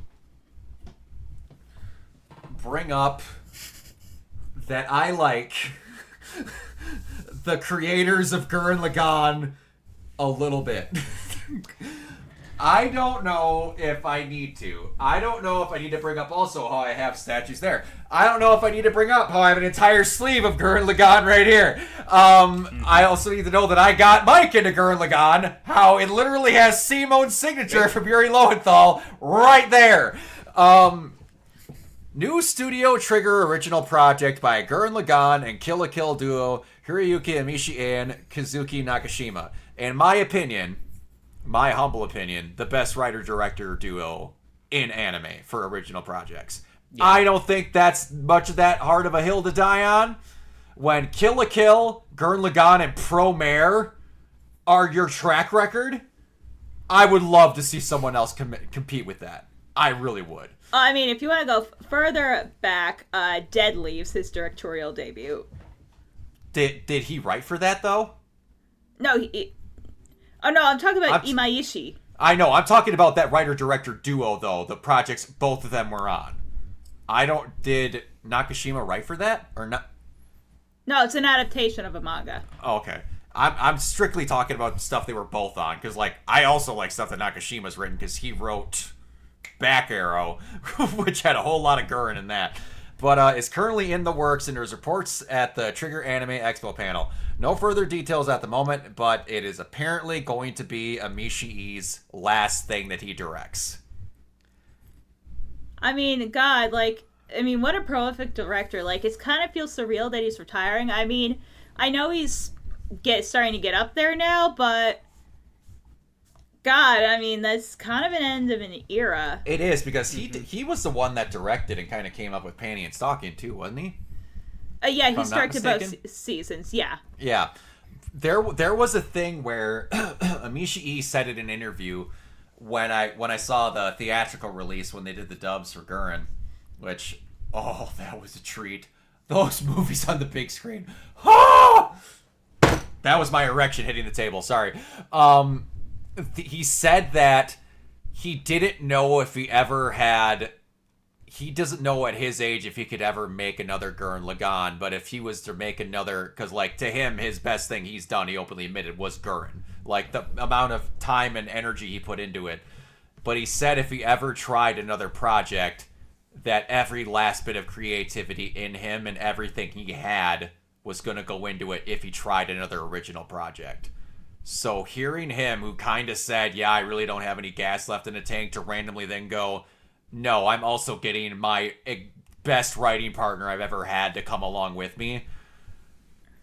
I'm telling you now, if this thing is good on the levels of Gurren, Kill la Kill, and Promare, y'all are never going to hear me shutting up about every episode on this podcast for the duration of that thing's fucking airing.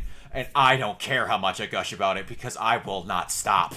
I have wanted for so long for that pair to do another project together as a series, and I'm finally fucking getting it. Like, I sent this to my buddy Chris, who I introduced to Kill la Kill and Gurren, and he goes, I'm never going to hear the end of this from you for like 2 years, am I? I'm like, you might never hear the end of it ever. I was going to say, 2 years is like low ball.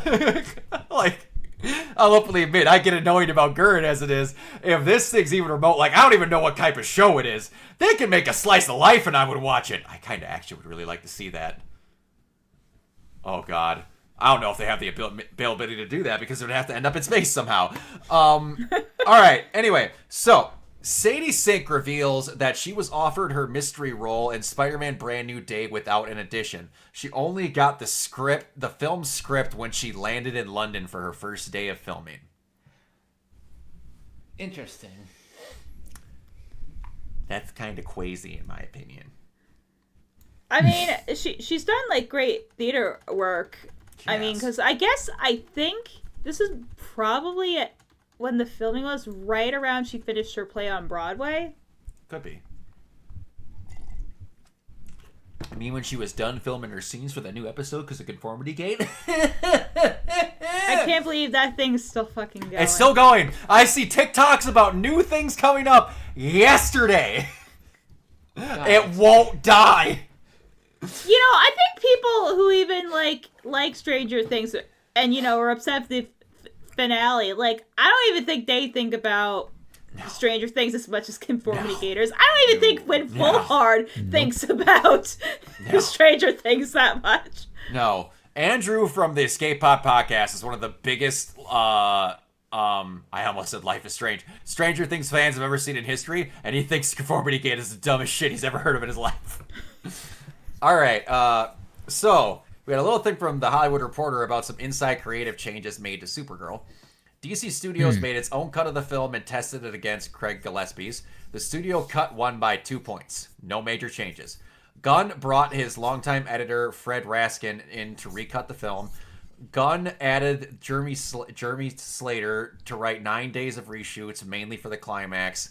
And oh boy, I'm going to say this wrong. Anya Nagaria? Noguera, thank you. Stayed on to help. The final battle was a major friction point. The studio wasn't working early on. I'm going to tell you, I can feel that they didn't agree on how to do the ending. Yeah. Yeah, I think that's fair.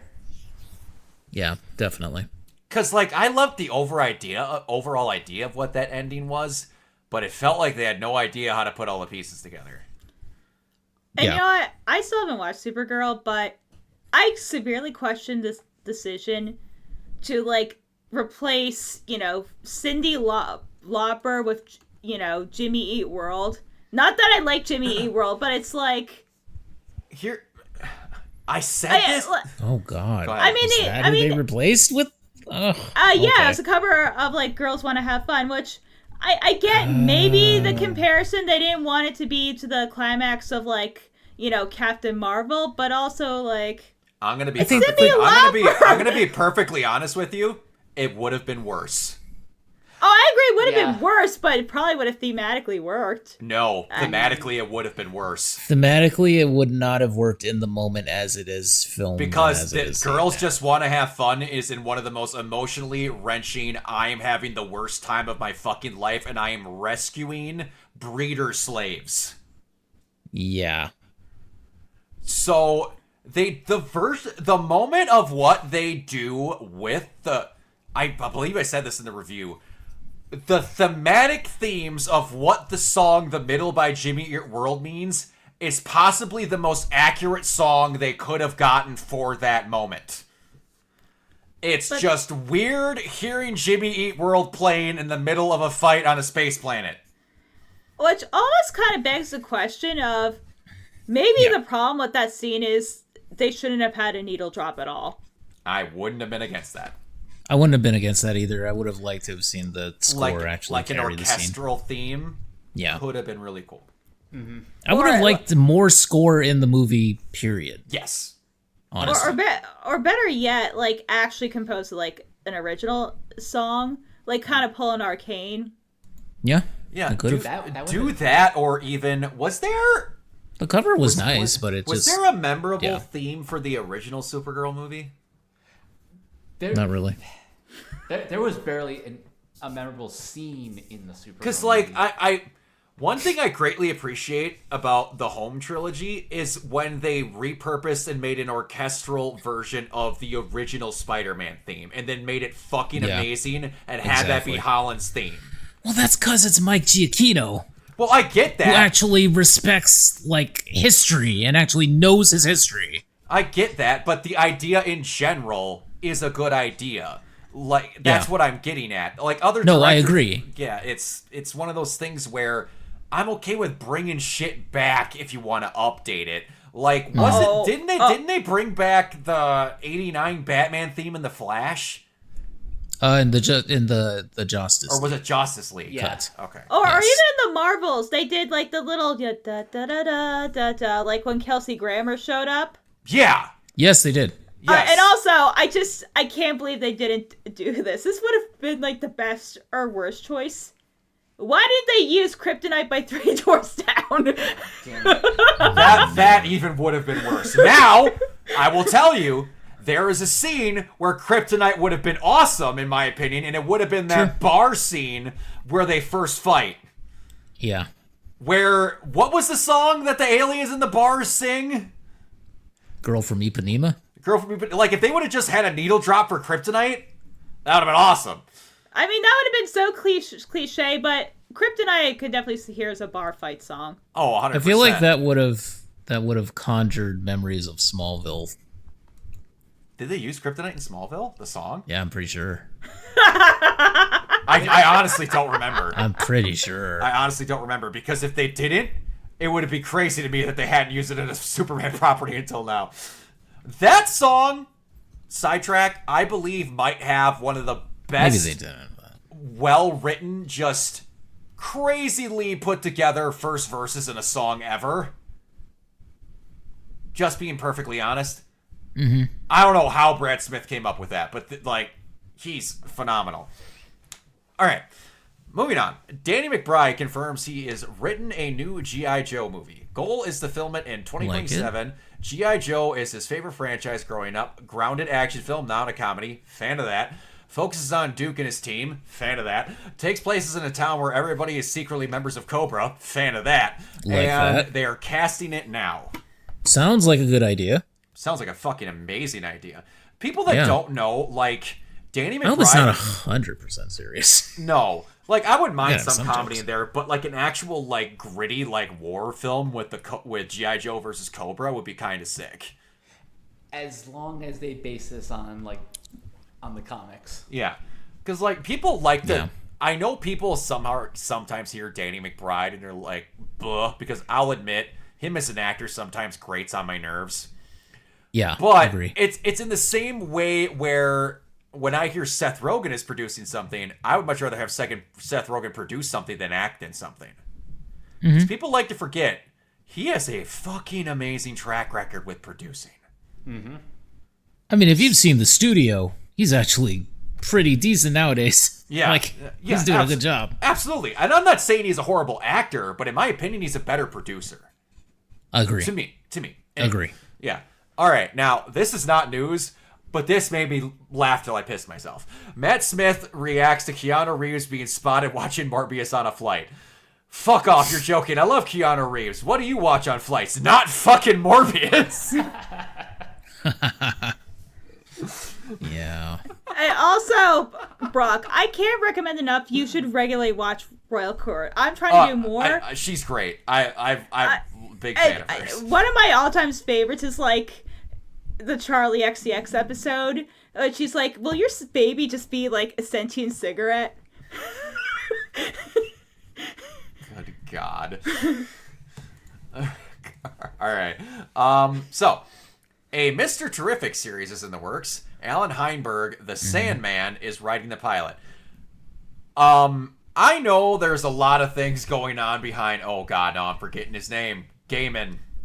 What's his first name? Neil Gaiman. Oh, yeah. Neil. Yeah.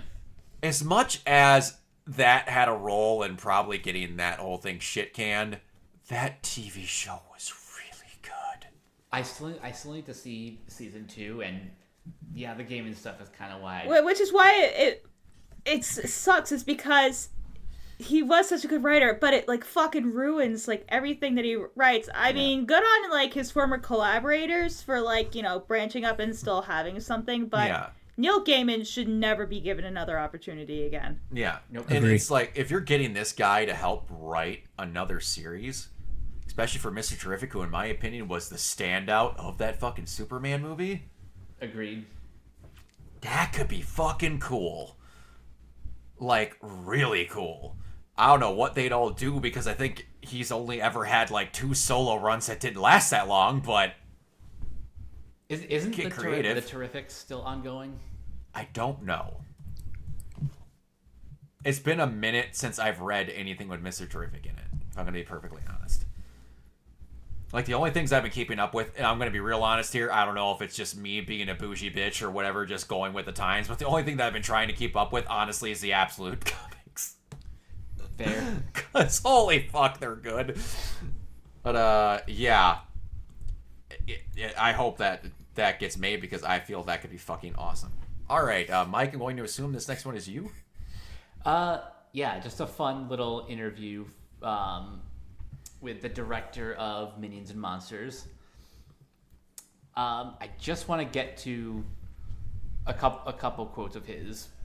First of all, why it took him so long to return to the franchise.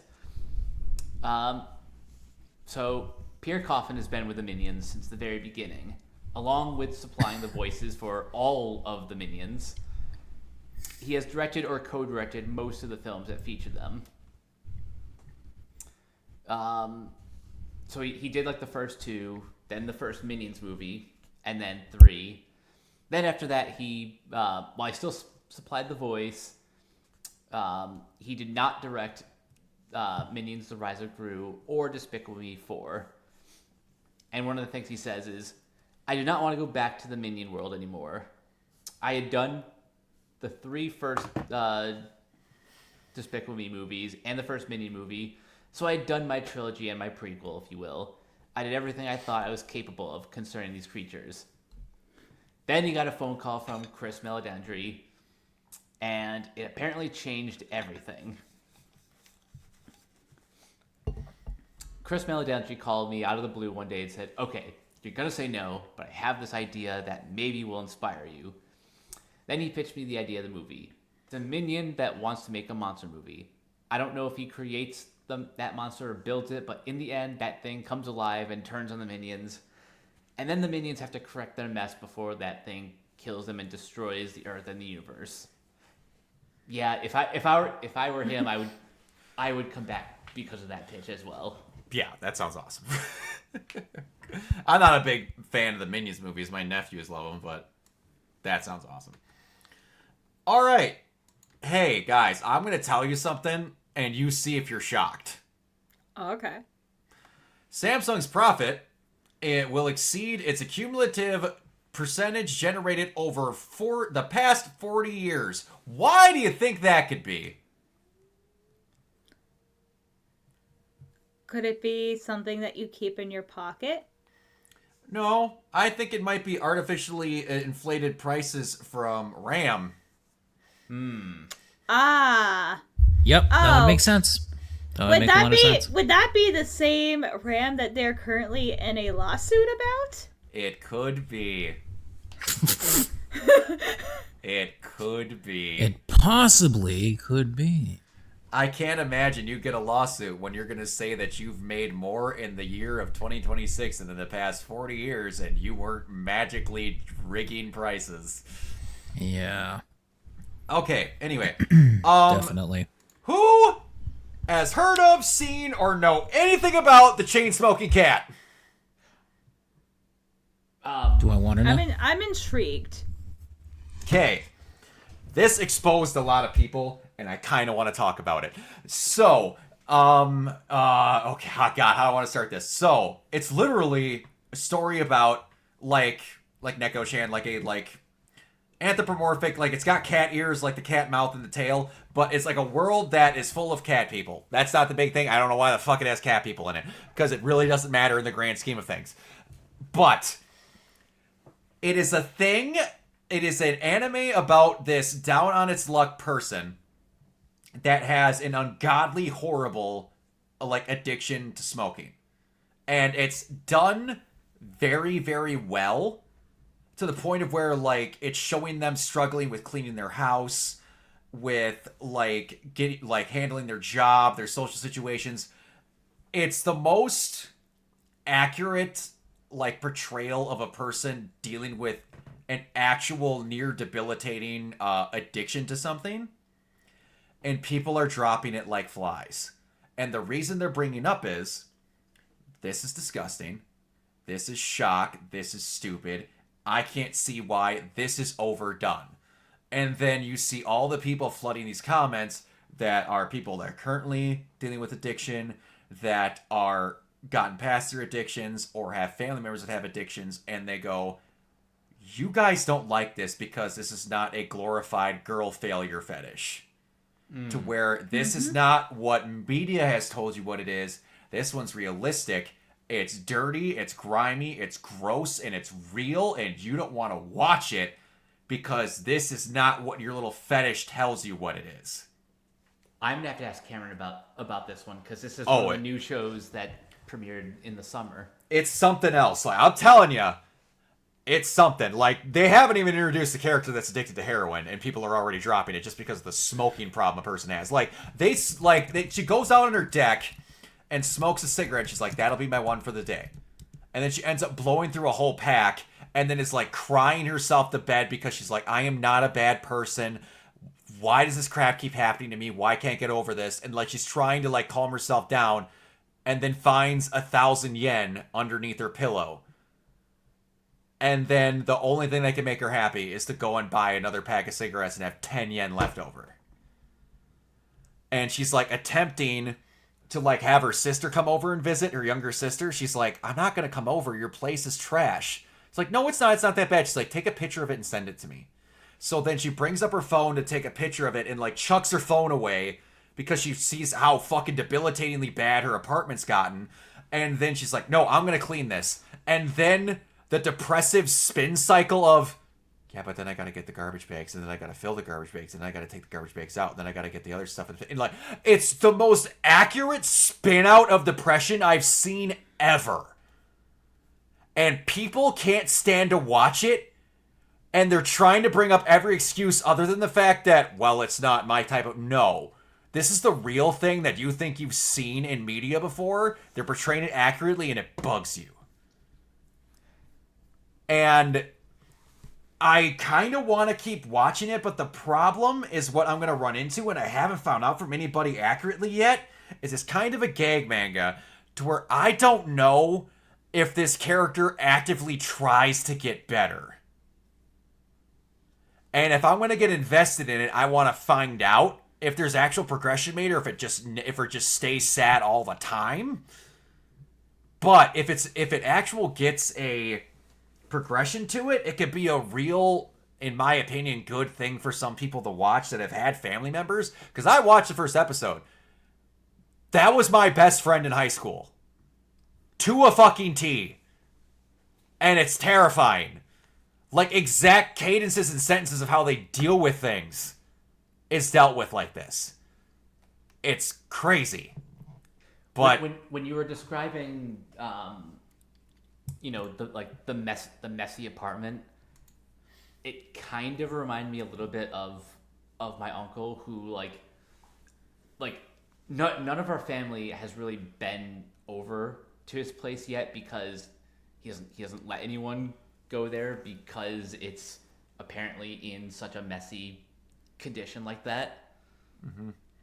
Yeah, and it's gotten to the point of where another manga creator like actually cleaned their life up because they saw this. They realized that they were angling towards that, and they're like, I need to get my shit together, and it turned them around. But anyway, yeah, I don't know if anybody's going to truthfully watch it, but it was one that I saw, and I'm like, I never heard anybody bring this up, so I needed to bring it up. So it's very rare that I get to bring up an anime to people in this podcast, so I had to talk about it. Speaking of which, Bree, it wasn't on the dock yet, so do you want to mention the Green Yuri manga adaptation? Oh yeah, that's gonna have Nirvana as a theme song. Which, by the way, if you knew Kurt Cobain, I was like, yeah, breed of all songs being the OP of a Girls Love anime. That is something Kurt Cobain would totally do. Well, no, but it's even like funnier. So the mangaka Sumiko Arai, so obviously she's like a Westaboo, so like a Western, like, weeaboo. Is Westaboo a term? I think it is. I've never heard that before. A Westaboo. Okay. Wow.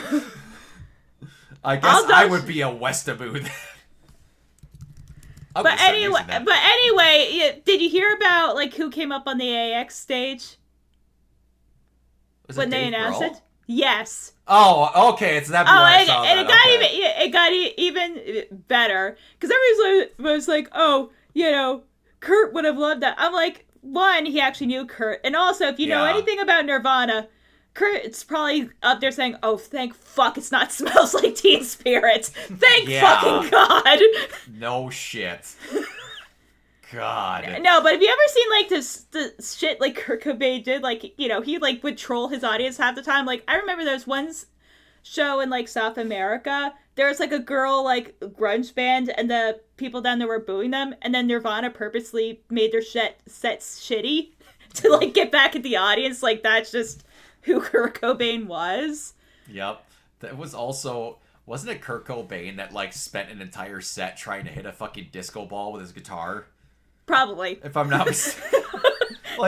I believe it was them. There was a disco ball up on the top of the stage, and he spent a good chunk of the set because he thought he hit it, and he would just keep fucking rifling his guitar in the air trying to hit this. And this thing's a good, 20 feet in the air. So it's well, I'm pretty sure Kurt Cobain had ADHD, because if you ever watched, You don't say!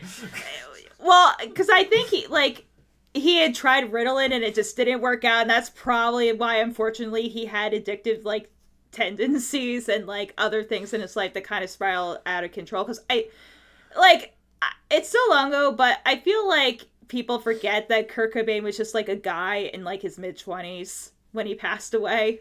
Mm-hmm. Yeah, 27. That's fucking crazy.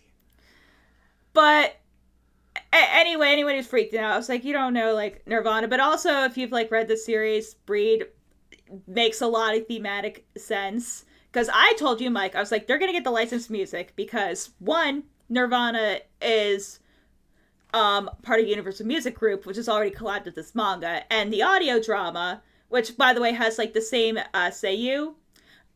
They got the rights to Creep by Radiohead, and the one character, one of the things that happens in the manga is that she goes to this secret show, she hides her identity, and she sings Creep. Nice. But there's a little thing, the mangaka, which obviously, because a lot of mangaka don't show her face, but she interviews Dave Grohl, so she had this little 2-minute interview, and she's like, that's Dave Grohl right there.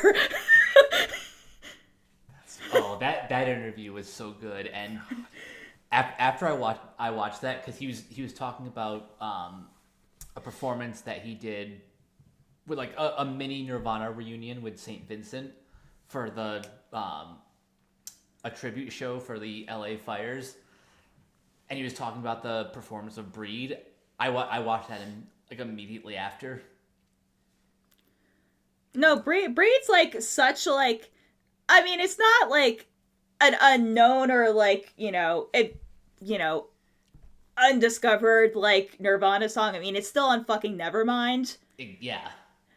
But I would say it's one of their more underrated tracks. Now, if you want some Nirvana deep cuts, listen to Bleach. But that's pre-Dave Grohl, so that might not be as something people are interested in. Yeah. All right. So, in honor of Evil Dead Bird opening this weekend, was my favorite long-running horror franchise. I'm going to sound like a basic bitch when I say this, but it's Friday the 13th. Still a good choice. Yeah. It's just good. I would probably say, except for the last one, Scream. Okay. There have been a couple of things in there that I would definitely do without, but I think in terms of films I've enjoyed in that genre, I like the Scream films a lot of the time. Scream Not is the what last got me into horror. Well, it was that and The Shining, but you guys want an unexpectedly good horror slasher film. So we used to do these movie nights at my place. A couple of friends in high school and in college, every freaking weekend for a good half a year. And we were scrolling through Family Video, and guys and girls, whenever we're on a night we were having a few drinks, is we want to see some tits. So we rented this movie called Sorority Row, which was a slasher film based around a sorority house. You're all right, we're in the ticket there. No nudity in the entire film. Just a really good out-of-nowhere slasher flick. Surprisingly good. Yeah. And then another one, Drive Through. It's weird, but it's good. And a horror movie that enough people don't talk about, but I really, really like is the... I want to say it was a remake, but the House on Haunted Hill movie that had Famke Janssen in it. Oh yeah. It's really good, and it's the first time I ever heard "Sweet Dreams," the Marilyn Manson version, because it played in the credits of that movie.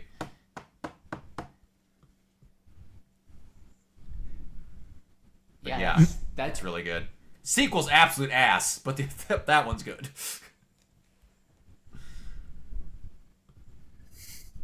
What are some other good horror movie franchises? A more recent example that I really took a liking to was the Fear Street trilogy that they put out on Netflix. Oh yeah.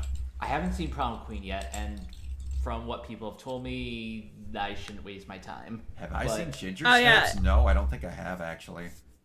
Oh, yeah, I heard a thing about the prom one, the not good things. Yeah. Any y'all seen Pumpkinhead?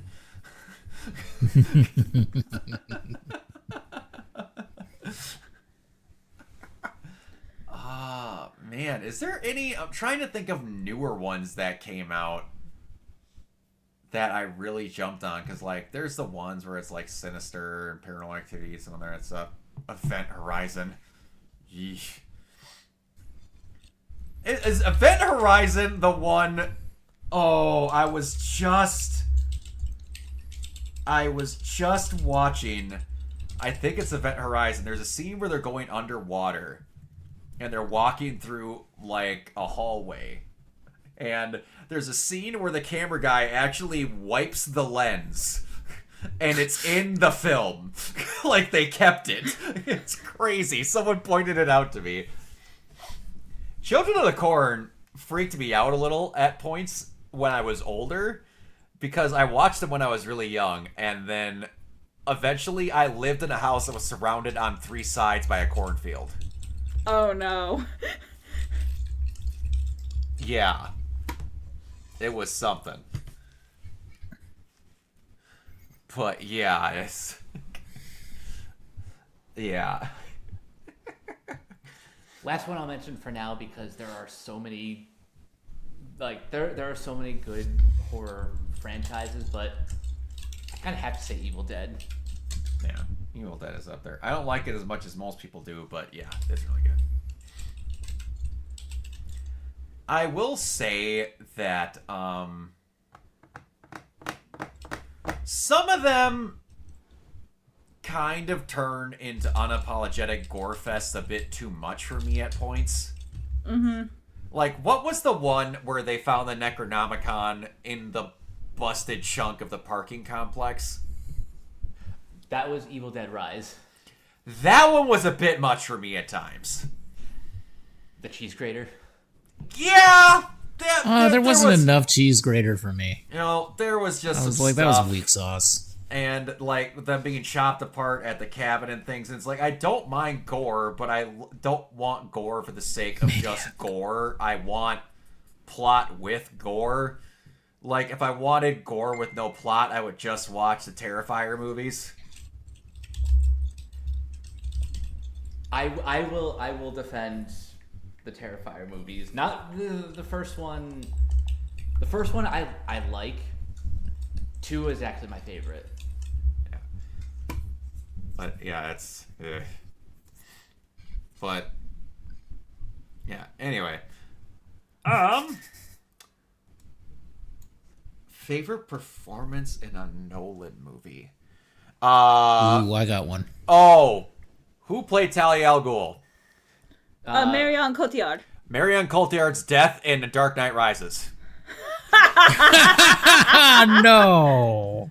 I don't think you get better Oscar-worthy performances than. And she won a year or two before for playing Edith Piaf in La Vie en Rose. My God, she's such a good actor, but I don't know what happened that they let that scene and cut go. I honestly don't know what happened there with Yeah, it's Talia. crazy. Has she ever been in a super mainstream movie since then? Assassin's Creed. Oh God, it's been that long. Oh Lord. I can't think of the last one since Assassin's Creed. I really don't think she was a good choice for Talia. Like, it definitely wouldn't have been my choice. Well, I think she was a good choice for Talia if they would have wrote that character and directed her better. Yeah, not tell her hi. She doesn't Yes, Kate. Can match you it for me. die like you're in a middle school play and you've never acted before in your life? Yeah. Cool. It's just weird. Okay, I have one that's an actual good performance in a Christopher Nolan movie, and that's Al What was wrong Pacino with mine? in Insomnia. Yeah. Oh, yeah. Absolutely. Yes. Also, could be said, Robin Williams in Insomnia. I was going to bring that up if you didn't. Robin Williams was fucking fantastic in that. Yeah, Everybody was fantastic in that movie. Well, I would say Elliot Page in Inception because he had everyone fooled. Yes. Shit. I mean, Cillian Murphy and Oppenheimer, like Yeah, that's kind of yeah. Cillian Murphy and Oppenheimer. That was Cillian really Murphy, good. I loved him as Scarecrow, honestly. Oh yeah, he was fantastic, Scarecrow.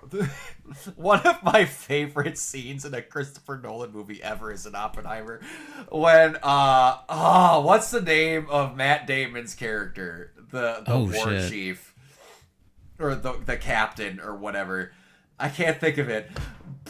But they're sitting there and they're talking about the atomic bomb going off, and their biggest worry is that it would cause a chain reaction, and it would just keep making atomic explosions, and it would just keep going and going until, like, the heat death and the eventually explosion of the Earth.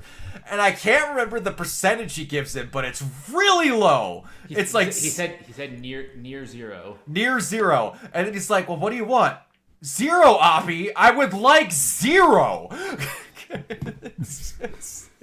I just don't ever want to see Christopher Nolan direct a sex scene ever again. I still have nightmares. To his credit, I believe So it was bad. supposed to be uncomfortable. And also, people glorify what sex looks like. No, I agree with you, but I'm just saying that, like, just... The weirdest thing don't about do that it ever movie again. is if you edit a minute and a half of that entire movie, it's a PG-13 movie. I know. It's crazy. You I know. change the cut of where they're shooting, the scene between Killian and Florence Pugh. You just get rid of the nudity in that scene, and then you change the shooting angle of all the stuff with all that. It's like, yes, I get Florence Pugh, I get that, but I can enjoy a person without seeing them naked. It's so weird to me. Like, I get it was bringing out uncomfortableness and all that, but it's It was just weird. But this is why I'm very curious about The Odyssey, because apparently this is like his first like real R-rated movie. What does that mean? Well, I mean, there's sex and gore in the Odyssey, so yeah. Wasn't Memento R? Is the sex I and the feel like gore that was R. real? Tell me, is it real or is that fake too? It's as real as the Cyclops eye. Yeah, wait, yeah, that's a good question. Was Memento R? Was Memento R? I don't even know. Speaking of also, it's Guy Pearce, right? Yep. Him and Memento. Yeah. So good. Excellent. Also, man, I know it's basic bitch shit, but Michael Caine as Alfred, Oh yeah. just period, was really good. Everybody in those Batman films, I should say for the most part, was really good. And also, like, we just have to say the thing because we have to say it, Heath Ledger as Katie the Joker. Holmes Oh, in yeah. Batman Begins. Oh. Ouch. That one is another one where I'm like, she's a good actress. What happened? She is a good actress. It just, Didn't didn't really fit. To be fair, I don't think Maggie fit at all either. No. I don't think they know what they wanted to do with her at all, no matter what they did. like, okay, I gotta say, after years of being removed from those movies, as much as I love them, as much as I do think that they're really good, like, why was he so hung up on her? I don't know. Because she was his childhood friend, Kiona. She was the one. I'm sorry. Childhood friends and all that, I get. I just... He knew Talia, and he was, like, still hung up on this other one? I'm sorry, Well- I just, no. Well, technically no, because he didn't know Talia until the third mean- movie, and she was gone in the second one. I thought that they knew each other from before. Didn't they know each Nope, other? they don't introduce didn't have a Talia history? till the third movie. No, they don't introduce Yeah, Talia no. as a thing till the third movie, because he didn't know Raish had a kid. I felt Yeah. like they... Wow. No. Yeah, no, because that's the big secret, and then Spain, it's like, That's a detail. That's Talia. Oh, but I thought that it was that he didn't know that she was his kid. No, she's not No. in any of the movies till the third one. No, That's yeah, a no, detail she's not that in the gets- movies, but Didn't he know her from like business dealings? She's Nope. never mentioned in anything at all until the third movie. I thought the implication That's the was thing that got changed and is put in a better, and they made that a detail in the Lego Batman game. like Yeah, I thought that the makes way more implication was sense. that she was in like the pit and like that's where she Right. lived, and that her father figure was Bane. Like It was. And he meets her for the first time when she comes up to do business dealings to fuck him over when Bane takes over Gotham. That's the first time he meets her.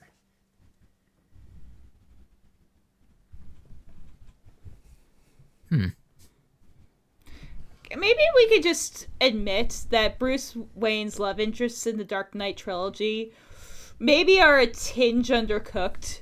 I mean, listen, okay, that Really? version of Talia versus the version of Rachel, I mean, they're, yeah, that's a non-starter for me. We're just gonna sit here and You know not what's act great? like we're gonna sit here and act like I'm blanking on her fucking name that was in a skin tight catsuit, the hottest she's ever Yeah, been. no, I was about to Fucking say life, that. Anne Hathaway. No, I know, that's Throw the them thing. both in the garbage. Yes, exactly, that's my point. And I don't blame Bruce for pretending to die and run off of Anne Hathaway. I mean, dude, I Yeah. would too. But like, you know, that's like dire. Oh, God. Is that Okay. you know your best option is fucking Catwoman introduced at the 11th hour? Can I just say this, though? Okay, while we're on this topic, may I just say this? I really, really hated the fact that John Blake's real name was Robin. Oh, Come that's on. bad. Oh, Why? you know I what? hate that fact. But cute, it's from the comics. They're gonna love it. It's stupid, though. His name is not I know. fucking I know. Robin. I know. His I name know. is Dick Grayson. And if you're gonna do it, then do it right. The worst part is, though, I can guarantee you a giant chunk of the I general know. audience wouldn't have The general caught it if audience they named wouldn't him know Rip that. Dick. Oh, well, what do you mean? Like, you don't understand the majestic writing of like, you know, Catwoman being part of the Occupy Wall Street movement. And also the fact I mean, albeit, that she probably John would've been. Blake was gonna die not too long after becoming Batman because he does not have the training that Bruce Wayne has. No. Yeah. Yeah. Like, there's a lot of shit that where, and here's the problem. This is just turning into a Christopher Nolan Batman movies rant, but I'm okay with that. I'm okay with it. Batman Yeah, Begins is a very good Batman movie. It is. Dark Knight and Dark Knight Rises are Christopher Nolan movies that happen to have Batman characters in them. Yeah, I don't disagree with you. I Because- love The Dark Knight, but like, yeah. What happens is I could tell that Christopher Nolan really badly wanted to do Batman Begins. And Yeah. then he got asked by Warner Brothers to do the other two, and his brain was in the movies he was doing in the in-between more than it ever was in those movies. Oh yeah. By a long shot. Because when someone re-explained how the ending with Harvey makes absolutely no fucking sense, it just falls apart. Because Yeah, and they tended to do these one-line thesis statements in these movies that were very, very obvious, and that were like, you know, it's just so. You either die. You either die the hero or you Or live long live enough long to see enough to yourself become become the villain. which is a great line. Once. Out of context. Once. Yes. Once. It sounds great in And the not trailer. said And with it a works. smoker voice And it works for Harvey Dent. in the Batman costume. It works for Harvey Dent. Yeah. And it should have worked for just Harvey Dent. The problem was they don't realize how plots in who knows what that doesn't make that reveal and him needing to stick them on Batman make no fucking sense at the end of that film. And also the fact that Batman is not really Batman, because we all know that Batman has an obsessive compulsive thing, and he's going to be Batman no matter what. What? Kiona, are you telling me that a giant chunk of Batman stories revolve around him not being able to give up the cowl? Of course not. But can we agree that, like, I'm not saying any of these movies are bad, but, like, out of the trilogy, Rises is probably aged the worst. Oh, by a country mile. I could go on a fucking hour to tell you about how all the shit in Rises makes no sense outside of just being filmed bad. I agree. Yeah. Like, everyone, like, that's one of those things where that was But one it's of the like, but it's like so like this movie could have only existed in like 2012. Well, it could have existed at other points, and for the reason of how bad that is written. I got in a literal fight with Jeremy Griggs about how that's one of the greatest films ever written, and that I just need to get over the plot holes. What? But that's not how storytelling works. Rises? Yeah! About Rises, it's like, I'm thinking too much about the fact that he got back to Gotham without help. Or I know that his back was broken to where his spine was protruding. They magical chiropractored him, punched it back in, then he jumps off with a rope tied to the direct point where he broke his spine, falls 2 stories, and it doesn't re-break his spine. Also, Gotham is going to be blown up by this water project, and he somehow, in his crippled condition, has the ability, the talent, and the resources to make a giant gasoline bat on a skyscraper? What's crazy, if that shit happened, and let's just say, like, Batman and Robin, Perfectly my god! fine! Perfectly fine! What makes sense? That's the same movie that has... Bum. Your disposition has left me cold to your pleas of mercy. And everyone's just like, get over the plot holes. No. That is one where, like, there's fucking too many. There's way too many.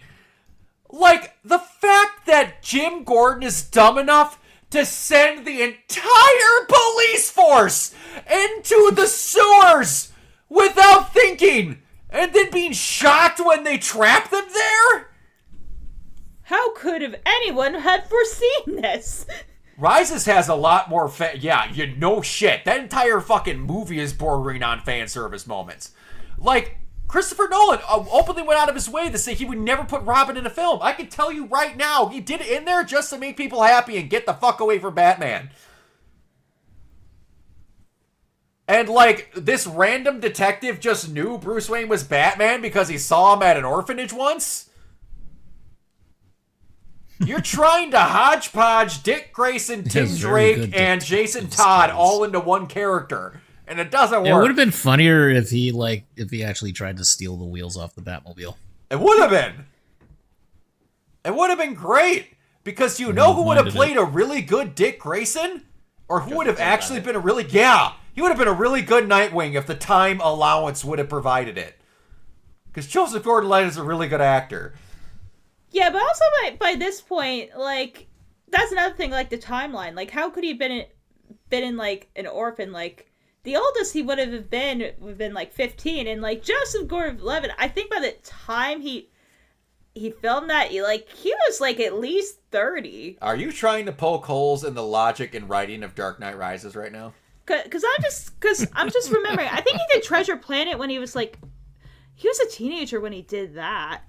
So let me just. Also, by the way, Batman just retires, and Harvey Dent is made a martyr. And everyone in Gotham just gives up on crime? I know. Well, because they used the Dent Act to capture all of them. Yeah, he would have been. He would have been 31 when Rises came out, and we know like Bruce had stopped being Batman for like 8 years by the time Rises happened. So that doesn't fucking make sense. No, and like. The city is so rotten, and they have so little police force, and Gotham is supposed to be a multiple 100,000, population city, that they were able to use the Dent Act to lock up every single criminal in the history of Gotham. Every single criminal. Yeah. Yeah, so you're telling me that Makes basically sense. The DC equivalent of New York City is somehow able to do that, you know, somehow the NYPD becomes like super cops and can somehow pull that off. And they do it without Batman's help. Also, this will be the last thing. Everybody, when they bring up Gotham, they're always like, it's always been based in Chicago. It's always been thought of as Chicago. And blah, blah, blah. And then I always bring up, I'm like, no, it's New York. And there's like, there has never been, and this is people arguing with me, there has never been a single reference to ever make you think that Gotham would be located in New York. Do y'all remember when they crash a fucking helicopter into the Statue of Liberty in Batman Forever? Right. And also, Gotham is also a nickname for New York City. Exactly.